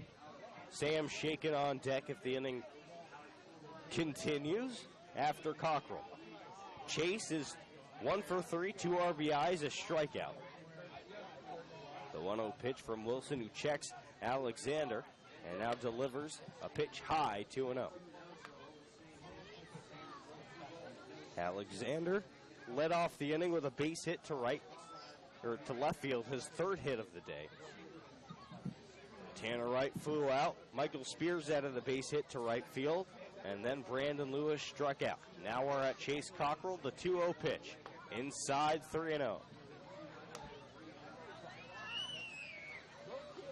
Beautiful mountains out in the distance of the beautiful Sunshiner Field here in San Luis Obispo, California. One of the beautiful settings in the CCL. The next pitch swung through for the first strike of the count. 3 balls and 1 strike to Chase Cockrell. Yeah, I mean, I would say Cal Lutheran is up there too, because you get the mountains behind home plate and the beautiful tennis courts and the Rams fields over to left field, but almost nothing beats the facilities here. 3-1 to Cockrell, lifted out of play to the right side, 3-2.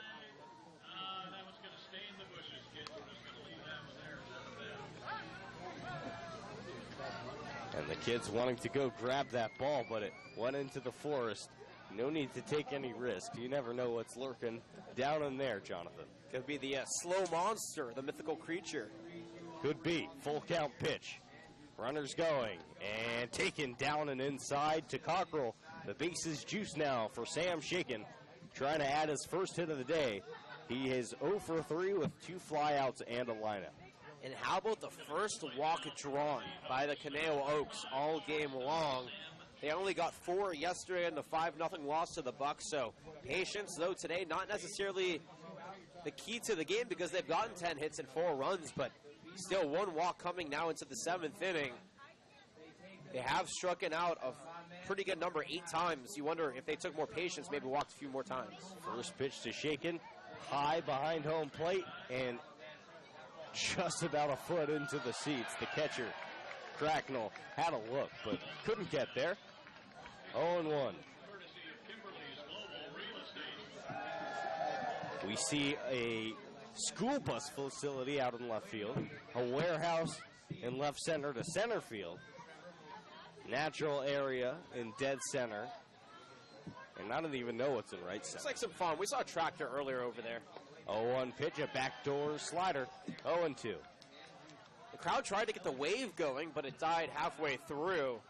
I wonder if as the game wears on, they'll try it again. We haven't been to a stadium big enough to house a crowd that can do that, but here they can do that. Oh, yeah. No balls, 2 strikes to Shaken. Swings through the 0-2 pitch. The 4th strikeout of the game for Andrews, and the Oaks leave loaded. No runs on 1 hit, no errors, and 3 men left aboard. The half inning is over. We're through 6.5 innings on the Oaks Baseball Broadcasting Network.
A beautiful take me out to the ball game 7th inning stretch. 4-1 Oaks. And in for play-by-play for the bottom of the 7th, the 8th, and 9th innings. My broadcasting partner, Jonathan Rifkin. Thank you, Jordan Brenner. As Noah Cracknell steps in and takes the first pitch low and away for ball 1. Jordan, you did a phenomenal job for the 4th, 5th, 6th, and top of the 7th inning as the 0-1 pitch quickly comes in and foul tips out. 1-1 the count here. Nick Ringcover back on the mound for his second inning of work, or I guess first full inning. He came with 1 out back in the last inning and struck out 2 batters. 0-2 pitch. Missing's low. Ball 1. Cracknell came in place of McCourty back in the 5th inning. Ended up popping out to second his first time up as the 1-2 is over into left field in between short and third. And that is an easy single for Noah Cracknell. He gets his first hit of the ball game. The Blues have a runner on here with nobody away. They are trying to redeem themselves. They left the bases loaded and the tying runner in the batter's box back in the last inning. And a 1-2 pitch, Cracknell able to find the hole in the field and reach first base by way of the single. Back to the top of the order now for Jay Charleston. So far on the game, 2 for 3, a home run, a single, a stolen base, and a grounder. He was also caught stealing back in the 5th inning. Recover, the lefty toes the rubber and offers the first pitch. A beautiful curveball in there for strike 1. And that curveball has been working for him all day long. He has been more than efficient with it. Oh, absolutely. Able to bury it, able to throw it at the top of the zone, and most importantly, able to throw it at the knees. Toes the rubber, runner on first, though not much of lead is Cracknell. The 0-1. Missing outside, 1 ball, 1 strike to count. It looked like Sims tried to frame it right there. We've seen both him and Zach Kamiko competing for the Oscar for best frame, but so far, nothing doing on that attempt. Yeah, we'll give the award for best frame at the end of the year. 1-1 pitch, called a strike at the knees. Curveball, curveball, curveball, fastball. And Ringcover's ahead in the count, 1 ball, 2 strikes. The Oaks up 4-1. They have 11 hits and an error. 1 run, 5 hits, no errors for the Blues. Both of these teams having a rough start to the CCL season. The 1-2 pitch misses inside, 2-2 the count. The Oaks are 4-8. The Blues are 3-7. It's a tight race for that number 4 spot for the playoffs. The only 4 teams make it. It's the top 4 teams in the league. No overall record. Overall record really doesn't mean anything. It's pretty benign when it comes to the playoffs. The 2-2 pitch is another curveball, but bounces away. 3 balls, 2 strikes to count as Sims blocked it. But obviously the Foresters are still in first. They're 14-1. They lost their first game yesterday to the Healdsburg Prune Packers. The Packers are second. They're 5-2 in the CCL. Riptide are 7-4. The Cats are 4-5. The Barons are 5-9. The Oaks are tied with the Saints at 4-8. The Blues at the bottom of the pack at 3-7. And a pickoff here. Had Cracknell off of first base. A 1-3-6. Gets an out up on the board. A pickle here, the second one we've seen in the game, and there's out number 1 up on the board. That's the second base running miscue on the day for this Blues team. And those 2 runners, you know, if they score, it's a 4-3 game. Those are significant plays in this game, and they've been just too sloppy. Payoff pitch, cold strike 3 at the knees. That curveball has been there all game long for Ringcover. He gets his 3rd strikeout of the day. All 3 by way of that curveball. And the Blues are at a miss because they don't know what to do with that ball. It has been so good for Ringcover all game long. Ringcover doing his just a magnificent job with that curveball. We haven't seen it that effective all year long. And to be able to strike out Jay Charleston, their best hitter, very impressive. First pitch to the new batter goes by Marco Murillo. He is a pinch hitter in place of Austin Chastain. Chastain went 1 for 3 with a strikeout and a single. Murillo, the returner in his 2nd year with the team, as he foul tips that one back for strike 2. From Campbellsville University, Standing at 6'2", 208 on the season so far. Batting .224. 10 RBIs. 9 strikeouts. 0-2 count here. Ring cover nods, toes the rubber, and offers. And it belts him in the left shoulder. A fastball that got away from ring cover. Second hit by pitch we've seen in the game, the first on the Oaks side, and the Blues have a runner on first with 2 away. Hope everybody's enjoying their Wednesday evening as the sun really begins to set here. No more shadows on the field, and the lights begin to illuminate the game. No matter how you're watching or where you're watching, we appreciate you making us a part of your Wednesday plans. The Oaks will head back home after the game, the 2 hours and 45 minutes back south to Cal Lutheran. They'll play at home tomorrow against the Orange County Riptide in a home-and-home. First pitch to Slade Hagan is taken low for ball 1. Or excuse me, that's actually Luke Lipsius, who's 0 for 2. He was also hit by a pitch earlier back in the first, struck out in the third, and reached on an error back in the sixth. Going back to the schedule here after this pitch is a pickoff attempt first, nothing doing. The Oaks will be back home tomorrow to face the Orange County Riptide at 5 o'clock. Then they'll hit the road to play the Riptide at Fullerton Community College on Friday at 4:30. And the Oaks open up a 2-game homestand on Saturday and Sunday against the Pacific Union Capitalists. 1-0 pitch misses low, 2-0 the count. He covers breaking pitches have been absolutely phenomenal so far today, though he is behind in the count, which is rare for him. 2-0. 2-0 pitch, Lipsius bounces it over the glove of Weston into right field. Rounding second and going to third is Murillo.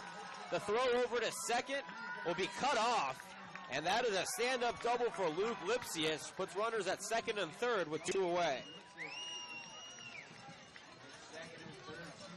That is the first extra base hit, besides the home run to begin the game, that the Oaks have given up all game long. And that is a clutch hit there by Lipsius with 2 outs. Oaks had Eric Ma warming up in full effect, but he's not warming up now. We'll see how long the leash is here for ring cover.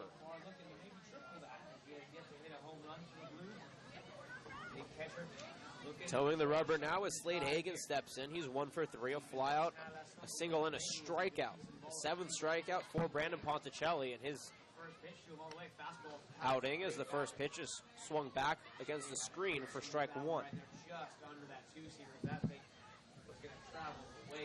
You know, most managers at any level, Nick Ringcover's out of the game at this point, you know?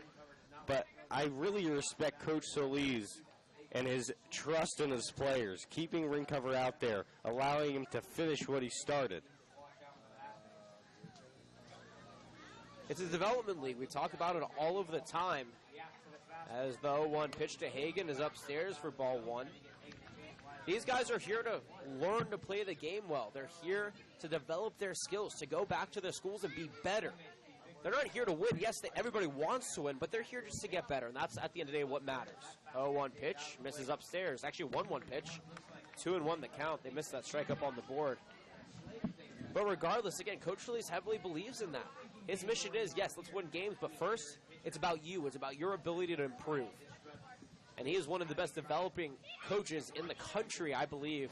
These players, I don't know what they'd do without him. Slider at the knees, 2-2 the count. He has been at the helm for the Oaks for such a long time. He has seen so many great players get drafted. He's developed some young talent into future stars, and he does it at the high school level and at the collegiate level. 2-2 pitch. Slider called strike 3 at the knees. Ring cover gets out of the jam. No runs on 1, actually 2 hits, no errors, and 2 left on base. We're through 7 full here from Sinsheimer Park. The Oaks lead 4-1 right here on the Oaks Baseball Broadcasting Network.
back here in the top of the 8th inning.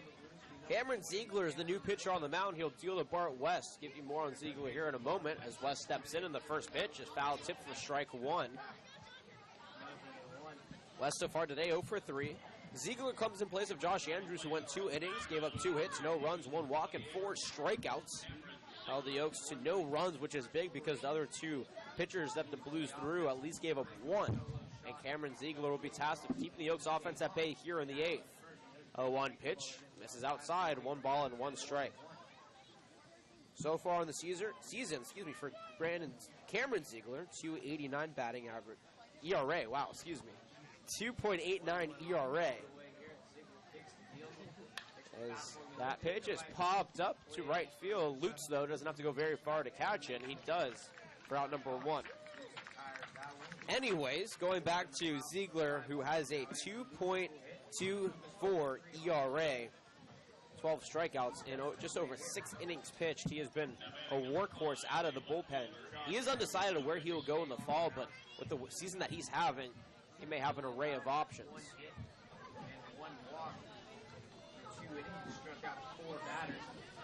Stepping in now is Andrew Lucas. He's 0 for 3. A strike on a pair of flyouts. The first pitch is upstairs for ball 1 to him. Headed to CSUN in the fall by way of Camarillo High School. Played in the Jim Parker All-Star game a couple weeks ago. Leno offering a strike at the knees. 1-1 the count. And he was the only player in the Jim Parker All-Star game, played at Cal Lutheran. We actually had it on our airwaves, to use a wooden bat. He hit a ball so far out to center field. It was actually very high, but was caught at the wall. If he used the metal bat, that ball would have been absolutely smacked out of there. 1-1 pitch, a slider in there for strike 2. And yesterday, he had a big hit that was high and deep to left field. It went right over the foul pole, and it was fair up until that point. He thought it was a home run. We, from our angle, saw it was a foul, and the umpire called it thusly. Ziegler offers the 1-2, another slider outside. 2 balls and 2 strikes now to Andrew Lucas. Drew Sims waiting patiently on deck. 4 runs, 11 hits for the Oaks, an error. 1 run, 6 hits, no errors for the Blues. 2-2 offering in. Popped up, but out of play into the kids zone that is now closed, so the kids will not be able to go and get it. They closed that kids zone after the 7th inning stretch. So that ball will be lost forever, or at least until someone goes and picks it up. A dark thought, Jonathan. A lone baseball just sitting there. Anyways, 2-2 the count. Once again, Ziegler toes the rubber and offers to Lucas. Skied foul behind us once again. The kid's making a run for it. And it bounces off the wall, and now it's being fought for as one kid runs over another one. This is becoming a crazy array of children running for the ball. And I remember those days when the ball came first and my safety came second. 2-2 pitch again to Lucas. High and deep to left field. You know this one is way out of here. Goodbye, baseball. Andrew Lucas knocks over his second of the season, and the Oaks take a 5-1 lead here in the top of the 8th inning.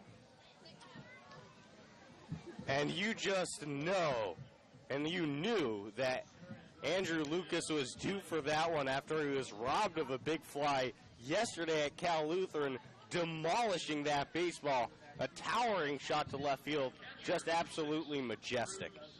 Majestic is the great way to describe it. You saw it straight off the bat. And there was nothing that Austin Chaston out there in left could do about it. It's actually Marco Murillo now as the first pitch to Drew Sims has popped up right behind us. Batter.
We're back on, and we apologize for the technical difficulty. Elijah Alexander is on with Drew Sims at first base. He singled after the Lucas home run.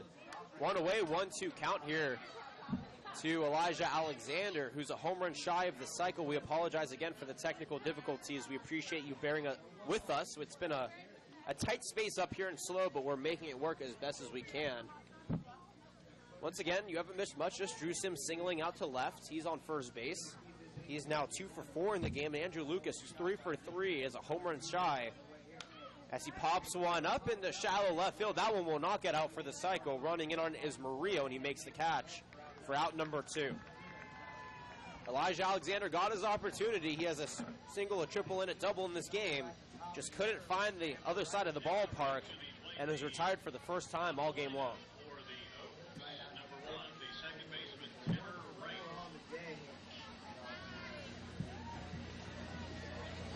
Tanner Wright will step in now.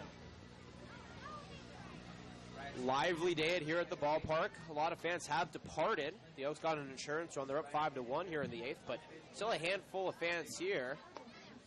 The first pitch in there to Wright is a strike. Wright on the day, 1 for 5, 3 pop-outs, 2 to short, 1 second, and a single with a stolen base.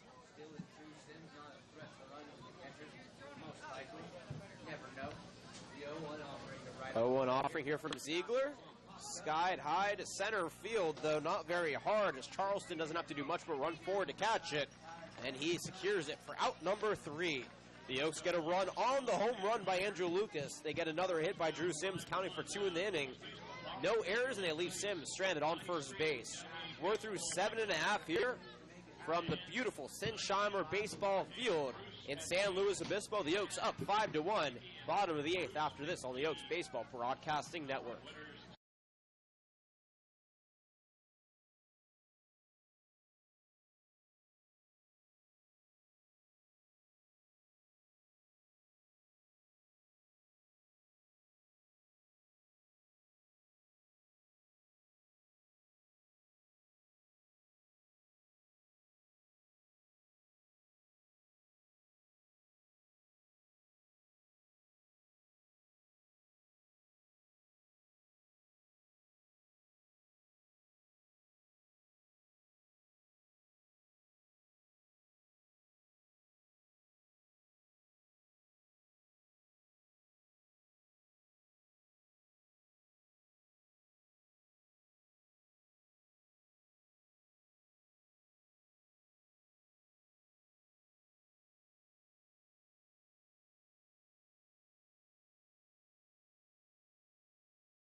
Justin Lutz leads things off here on the bottom of the 8th inning. Welcome back, everybody. Jordan Brenner, myself, Jonathan Rifkin, Oaks Baseball on the Oaks Baseball Broadcasting Network.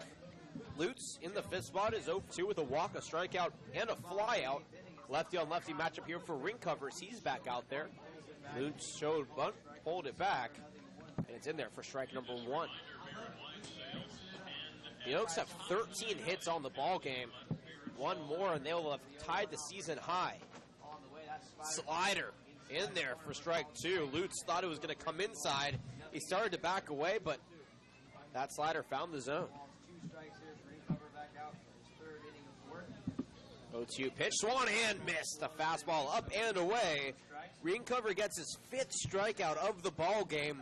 The Oaks have eclipsed 12 now in total. 7 for Brandon Ponticelli, 5 for Nick Greencover. And how about the 1-2 punch and Brandon Ponticelli and Nick Greencover shutting down right now the Blues offense? And especially valuable because we're going to need so many arms going forward this week. First pitch goes over the head of Blaine Jones for ball one. And you're absolutely right, Jordan. The Oaks have a 2-game series, a home-and-home against the Orange County Riptide, the defending CCL champs, starting tomorrow. That is going to be an important series, and the Oaks want to have all their fresh arms ready, so they're trying not to use too many here. 0-1 pitch is a strike at the knees. 0-2 the count here to Blaine Jones. He's actually 1 for 2 today. Walk, a single, and a ground out for the Dallas Baptist product. Quickly dealing is ring cover. 0-2. Called strike 3. I thought it was strike 3. I guess it's strike 2. I thought it was strike 3. The scoreboard thought it was strike 3. I think, Davis, our counterpart for the Blues, thought it was strike 3. No, I think he actually got it right. There we go. Now it's strike 3. As Rasheed Wallace once said, the ball don't lie. 2 outs on the board now. 6 strikeouts in the ball game for Nick Greencover. Whatever the mistake was, it didn't matter too much, except for Greencover having to get an extra pitch. 6 strikeouts now in the ball game for him, 1 fewer than Ponticelli, and Connor Gersands now stepping in.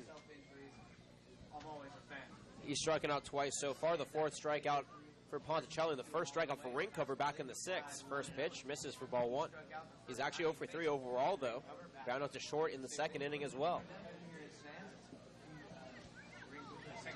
1-0 offering from Ringcover, misses low and inside. 2-0 the count.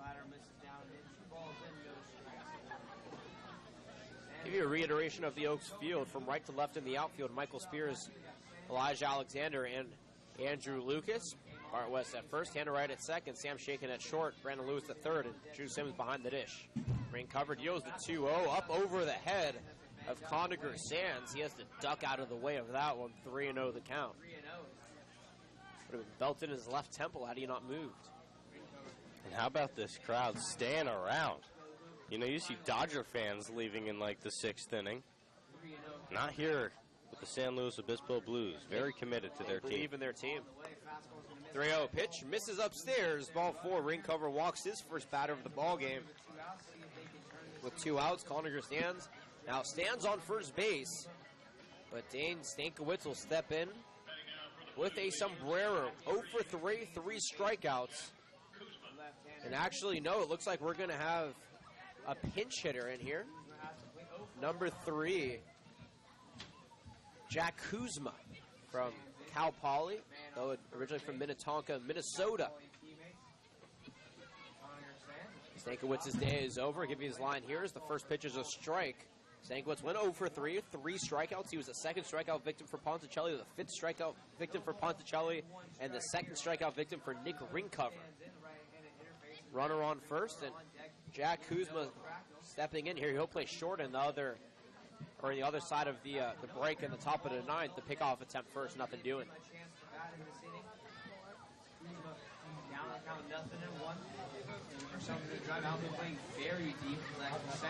Kuzma has a 143 batting average. Strike 2 there to Kuzma. Runner on first, 2 outs, 2 strikes here with no balls. Ringcover working here in the 8th inning. Toes the rubber, checks the runner. Fears and fires the 0-2. Tapped foul, and Kuzma did his best Vladimir Guerrero impression, digging deep for that one to make some contact and stay alive. 5 runs, 13 hits, 1 error for the Oaks. 1 run on 5 hits, no errors. Check that, 6 hits actually, no errors for the Blues. They've been fighting, though. Their only run came on the home run by Jay Charleston to kick off their half of the 1st inning. I don't know how Jim does it. You know, Jim's European, man. He just looks at me. Just such. 0-2 pitch here, pending from Ringcover. He deals. Slider chopped over to third. Lewis over to second base into right's hands for out number 3. The 5-4 putout leaves us in the 8th inning. No runs, no hits, no errors. The Blues strand Coniger Sands at first base. We're through 8 full here from Sinsheimer Stadium. The Oaks up over the Blues 5-1 on the Oaks Baseball Broadcasting Network.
Cameron Ziegler's day is done. Welcome back, everybody. Peyton Sherling takes the mound here in the top of the 9th inning. The Blues will try to get the Oaks out 1, 2, 3, or at least stifle the offense and not let them put up a run in order to try and come back in this game, trailing 5-1. Ziegler went 1 inning, gave 1 hit, 1 run, no walks, and no strikeouts. Peyton Sherling on the mound from Dallas Baptist University faces Michael Spears, who's 3 for 4 today with 3 singles, a run scored, actually 2 runs scored, and a stolen base. First pitch misses low and away for ball 1. Sherling on the season as that fastball misses. 2-0 the count. Only a few innings pitched, 4 innings pitched, and has a 4.46 ERA. Down the count 2-0 here to Michael Spears. The 2-0 offering is a chopper over to short on the third hop, though it's cut off by Sands at third. Fires it over to first in time for out number 1. Looked like Jack Kuzma, the new shortstop, had the play on it, though he was cut off by Sands, and nonetheless, they got the out up on the board. Hope everybody's enjoying your Wednesday evening. No matter how you're watching or where you're watching, we appreciate you making us part of your plans. We know some late-night watchers down on the East Coast are watching. We know that Vern, the former Oaks general manager, is watching from the beaches of Hawaii. He's a couple hours behind us. Brandon Lewis steps in and takes a fastball in the dirt for ball 1. Brandon Lewis has struck out 3 times so far today. He's hit the hat trick. He did double, though, back in the first inning, was stranded on third, though, thereafter. 1-0 pitch. Slider beautifully put in there for strike 1 at the knees. The Oaks have 13 hits in this ball game. That is their 3rd highest total of the season. 1-0 offering here. Swung on and missed. 1 ball and 2 strikes here to Lewis. Brandon Lewis was originally committed to CSUN last year. Decommitted, played another year at Pierce Junior College. 3rd on the team in batting average, 1st on the team in slugging percentage. And got an offer from UC Irvine where he'll head in the fall. 1-2 pitch, fouled back behind us. The slew of kids now tracking it down if it can get over, but no! It stays in the field, but it bounces off the fence. Krakenau couldn't get a pointer on it, and it hits down on the ground for strike, or I guess strike 2 once again. 1 ball, 2 strikes, the count remains.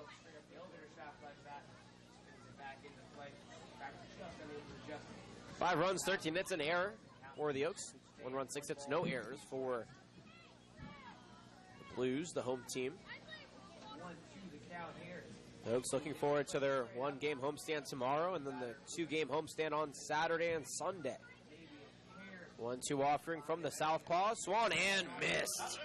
That is a sombrero for Brandon Lewis. He has 4 strikeouts on the ball game, the first of the game here for Sherling, and that puts out number 2 up on the board in the top of the 9th inning. Can't believe I'd ever see Brandon Lewis retrieve a sombrero, but at least he has a double to back it up. It's not like he got the platinum sombrero. Yeah. Only 4 strikeouts, but very uncharacteristic day for him. Strike 1 to Chase Cockrell, who's stepping in. He's struck out once, walked once. He has 2 RBIs, an RBI single in the 3rd, and an RBI ground out in the 1st. Good for a 1-for-4 day. 0-0 offering, or the 0-1 offering, swung and a miss for strike 2. And Sherling is eluding these batters here. 1 strike away and 1 out away, mending the top of the 9th and giving his team 1 more opportunity, a fighting chance to make up the 4-run deficit. Toes the rubber. Here's an offers, though, to Sky to right field. Lost in the night sky, though. Lutz is trying to track it down, and it goes off the wall. Cockrell rounding second, going to 3rd. The throw comes in from Charleston, and it won't be in time. Chase Cockrell slides in the 3rd base with a triple, and the Oaks, with 2 outs up on the board, have a runner 90 feet away from scoring in the form of the Ole Miss slugger. I'm not even sure if Chase Cockrell is a human being at this point, because that was a jam shot triple to right field. You know, you see some players in the CCL, they get jammed. It doesn't even get out of the infield. Chase Cockrell was jammed. He just hit it to the wall in the deepest part of the yard. For a triple. It's almost like he just wills the ball to go where he wants it to go. Now it's 2 base hits in the ball game. And Sam Shakin, who's had an uncharacteristic as of late 0 for 4 day, stepping in. Fastball upstairs for ball 1. Strikeout, 2 flyouts, and a pop-out to his day today. From Valparaiso. Just finished up his junior season there. And how about the second triple of the day for the Oaks? Elijah Alexander, the other catalyst of that triple. That pitch, a strike on the outside corner. 1 ball, 1 strike to Shake. Shout out to his father, John, his uncle, Bill. The Shakin family has been beloved here within the Caneo Oaks organization since Sam joined the organization last year. 1-1 pitch, misses upstairs, 2-1 the count. The wind has picked up a little bit, but has shifted as well to left center field. It was blowing steadily out to left earlier in the game. 2-1 the count. The offering swung on and missed. Evens the count. 2 balls and 2 strikes now to Shake.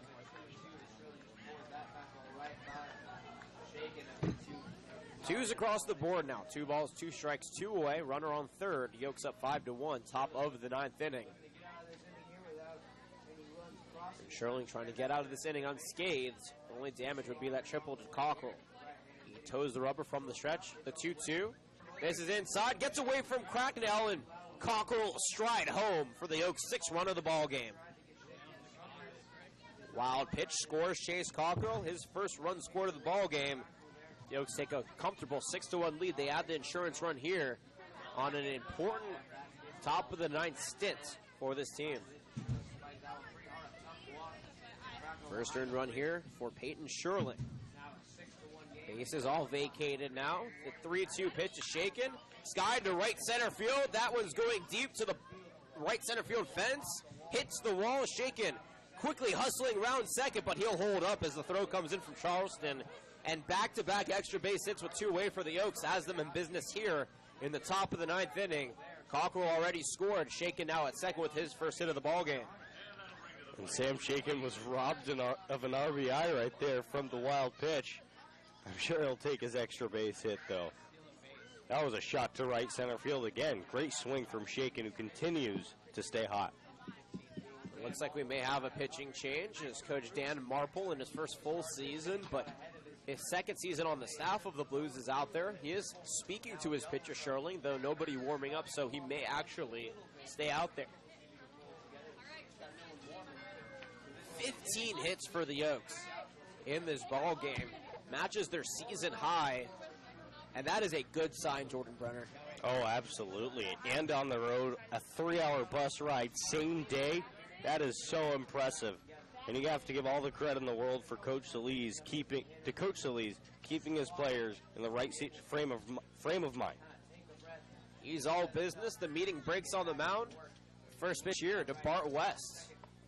Taken for strike 1 on the outside corner. West is 0 for 4 today. Pop out, a fly out, a strikeout, and another fly out on the 8th. The Oaks have been breaking 0 for days so far today. Sam Shakin just broke his, the 0-1. Misses inside and low. Cracknell mishandled it, though nothing doing for Shakin on the base paths. He remains at second base. 1 ball and a strike. Bart West, the USC Trojans, striding back in. One of the cleanest swings on the ball baseball team, perhaps in the CCL in general. 1-1 pitch. Called a strike, though the ball missed the glove of Cracknell, or he dropped it. 1 ball, 2 strikes, though, with Andrew Lucas looming on deck. He hit a home run in his last at-bat. I'm standing like surfing. Okay, I think we're done. 1-2 pitch in the dirt. Good block by Cracknell, and Shakin will stay put at second. 2s across the board now. 2 balls, 2 strikes, 2 away. Runner on second. Oaks up 6-1. All right, let's get that other bad boy. Towing the rubber here, Sherling trying to finally get that third out. It's been eluding him. 2-2 pitch, though, misses upstairs. Cracknell once again dropped the ball, but he recovers it quickly. 3-2 the count, and Bart West has worked his way back into this at-bat. Yes, Ellie! Payoff pitch here from Shirley looming. He toes the rubber and offers. Swung and missed. Bart West goes down swing. The second time he's been sent down striking out today. Sherling picks up his second of the ball game. And we're through the top of the 9th inning. The Oaks strike for 1 run on 2 hits, no errors. They leave Shaken stranded at second base. Bottom of the 9th, right after this, the Oaks up 6-1 right here on the Oaks Baseball Broadcasting Network.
Connor Sands leads things off here for the San Luis Obispo Blues.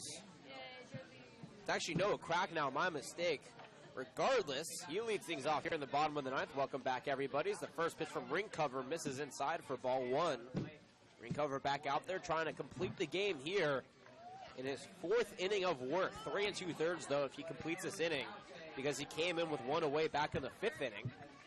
And this would be the only game all season long. This is game number 17 for the Oaks, where they have only had 2 pitchers thrown in the game. And with a big matchup looming, a 2-game trip against the Orange County Riptide, that's a big deal. 1-0 pitch, fouled back for Cracknell, 1-1 the count. Preserving arms, head coach Elisa has been a genius at that today. Oh, absolutely. It's going to be big. You're going to have Denton available, Vergara, Eric Ma will be available. He can really go to anybody he needs to in that big game. Cracknell lines that run right to third into Lewis's glove. Out number 1 up on the board. The Oaks are 2 outs away from breaking their CCL losing streak. Yes, they did win on Sunday, but they're losers of 4 of their last 5 CCL games. And they are really working hard here to walk away with a victory. 2 away now here in the bottom of the 9th inning. 2 outs away, I should say. Brandon Lewis has been stellar at third base all game long. He was just waiting on his heels for that one. Didn't have to move. Extended over to his left and gloved it easily. And now Jay Charleston steps in. He's 2 for 4 today. A home run, a single, a strikeout, and a ground out. Takes a strike on the inside corner. The speedy Tennessee Volunteer has been perhaps the player of the game all day long for this Blues squad. 0-1 pitch here. Misses low, 1-1 the count. Stick around for Oaks postgame. We'll do a quick wrap-up and then head down to the field if this lead holds to speak with Oaks player of the game, Michael Spears. Mr. Spears has been pretty good today. He went 3 for 5. There'll actually be a conversation. We might talk to Brandon Ponticelli as that 1-1 pitch is chopped over to third. Shaken out of short, off balance, fires it over to West in time. What a play by Sam Shaken out of short to get out number 2 up on the board. Wow. Sam Shaken. Unbelievable play. A big league play. And we've seen the left side of the infield just do some special things today on defense. And that's going to bring up Marco Murillo, the speedy Campbellsville products. He's 0 for 0 today. He was hit by a pitch in his only at bat in a pinch hitting stint in the 5th. Ring cover just has to retire him, and this game will be over. First pitch. Popped back, out of play. The kids who have been quiet the last inning jump up to their feet, and they were able to field that one. Strike number 1 up on the board. 6 runs, 15 hits, and an error for the Oaks. 1 run, 6 hits, no errors for the Blues. 0-1 offering quickly is it. Taps back over to the mound, and fittingly, ring cover ends the ball game on a fire over to first. Final game time here. It ends at 8:51. 2 hours and 43 minutes is the game time. Winning pitcher goes to Brandon Ponticelli, and boy, was he spectacular. Losing pitcher, Dane Morrow. No save situation. And Jordan Brenner, the final line quickly before we go to you for your recap. The Oaks got 6 runs on 15 hits, 1 error. They leave a total of 8 on base. The Blues get 1 run on 6 hits, no errors. They leave 10 on base. What did the Oaks do today to cap off this win? They came and they swing the bats. Yesterday, shut out at home, only 4 hits. Today, an offensive explosion out of nowhere. A big home run from the high schooler, Andrew Lucas. That was a bomb to left field. Solid defense. Again, 15 hits. It was just night and day today versus yesterday. Now it's about continuing this momentum and maybe going on a run to push for a playoff spot in the CCL. Some big stats today. Michael Spears, the offensive player of the game, went 3 for 5 with 3 singles, 2 runs scored. Elijah Alexander, though, had a great day for himself. He went 3 for 4, triple, double, and a single with an RBI. Chase Cockrell had a triple, a single, and a 2 for 4 effort. He also walked in that 2 RBIs. And Andrew Lucas had a solo shot. He went 1 for 4. That was in the 8th inning. On the other side for the Blues, Jay Charleston went 2 for 6. Marco Murillo went 0 for 1. And Ryan McCourty went 1 for 2. Well, we're going to sign off here, but we're going to be down on the field in about 5 minutes with Brandon Ponticelli, our Oaks player of the game. We're going to speak with him about his start and what to look for tomorrow. The Oaks will play the Orange County Riptide at 5 o'clock, 4:45 pregame back at Sparky Anderson Field. We're going to sign off here on the broadcast. Head over to Twitter for our post-game interview or catch it thereafter when it archives on our Twitter page. Caneo_Oaks is the Twitter handle. But for everybody who made this broadcast possible, big thank you to the San Luis Obispo Blues for accommodating us and taking care of us. My broadcasting partner, Jordan Brenner. My name is Jonathan Rifkin. Signing off. We'll be on the field in just a moment to interview Brandon Ponticelli, and we'll see you tomorrow for the Oaks and the Riptide at 5 o'clock. Until then, enjoy the rest of your Wednesday evening.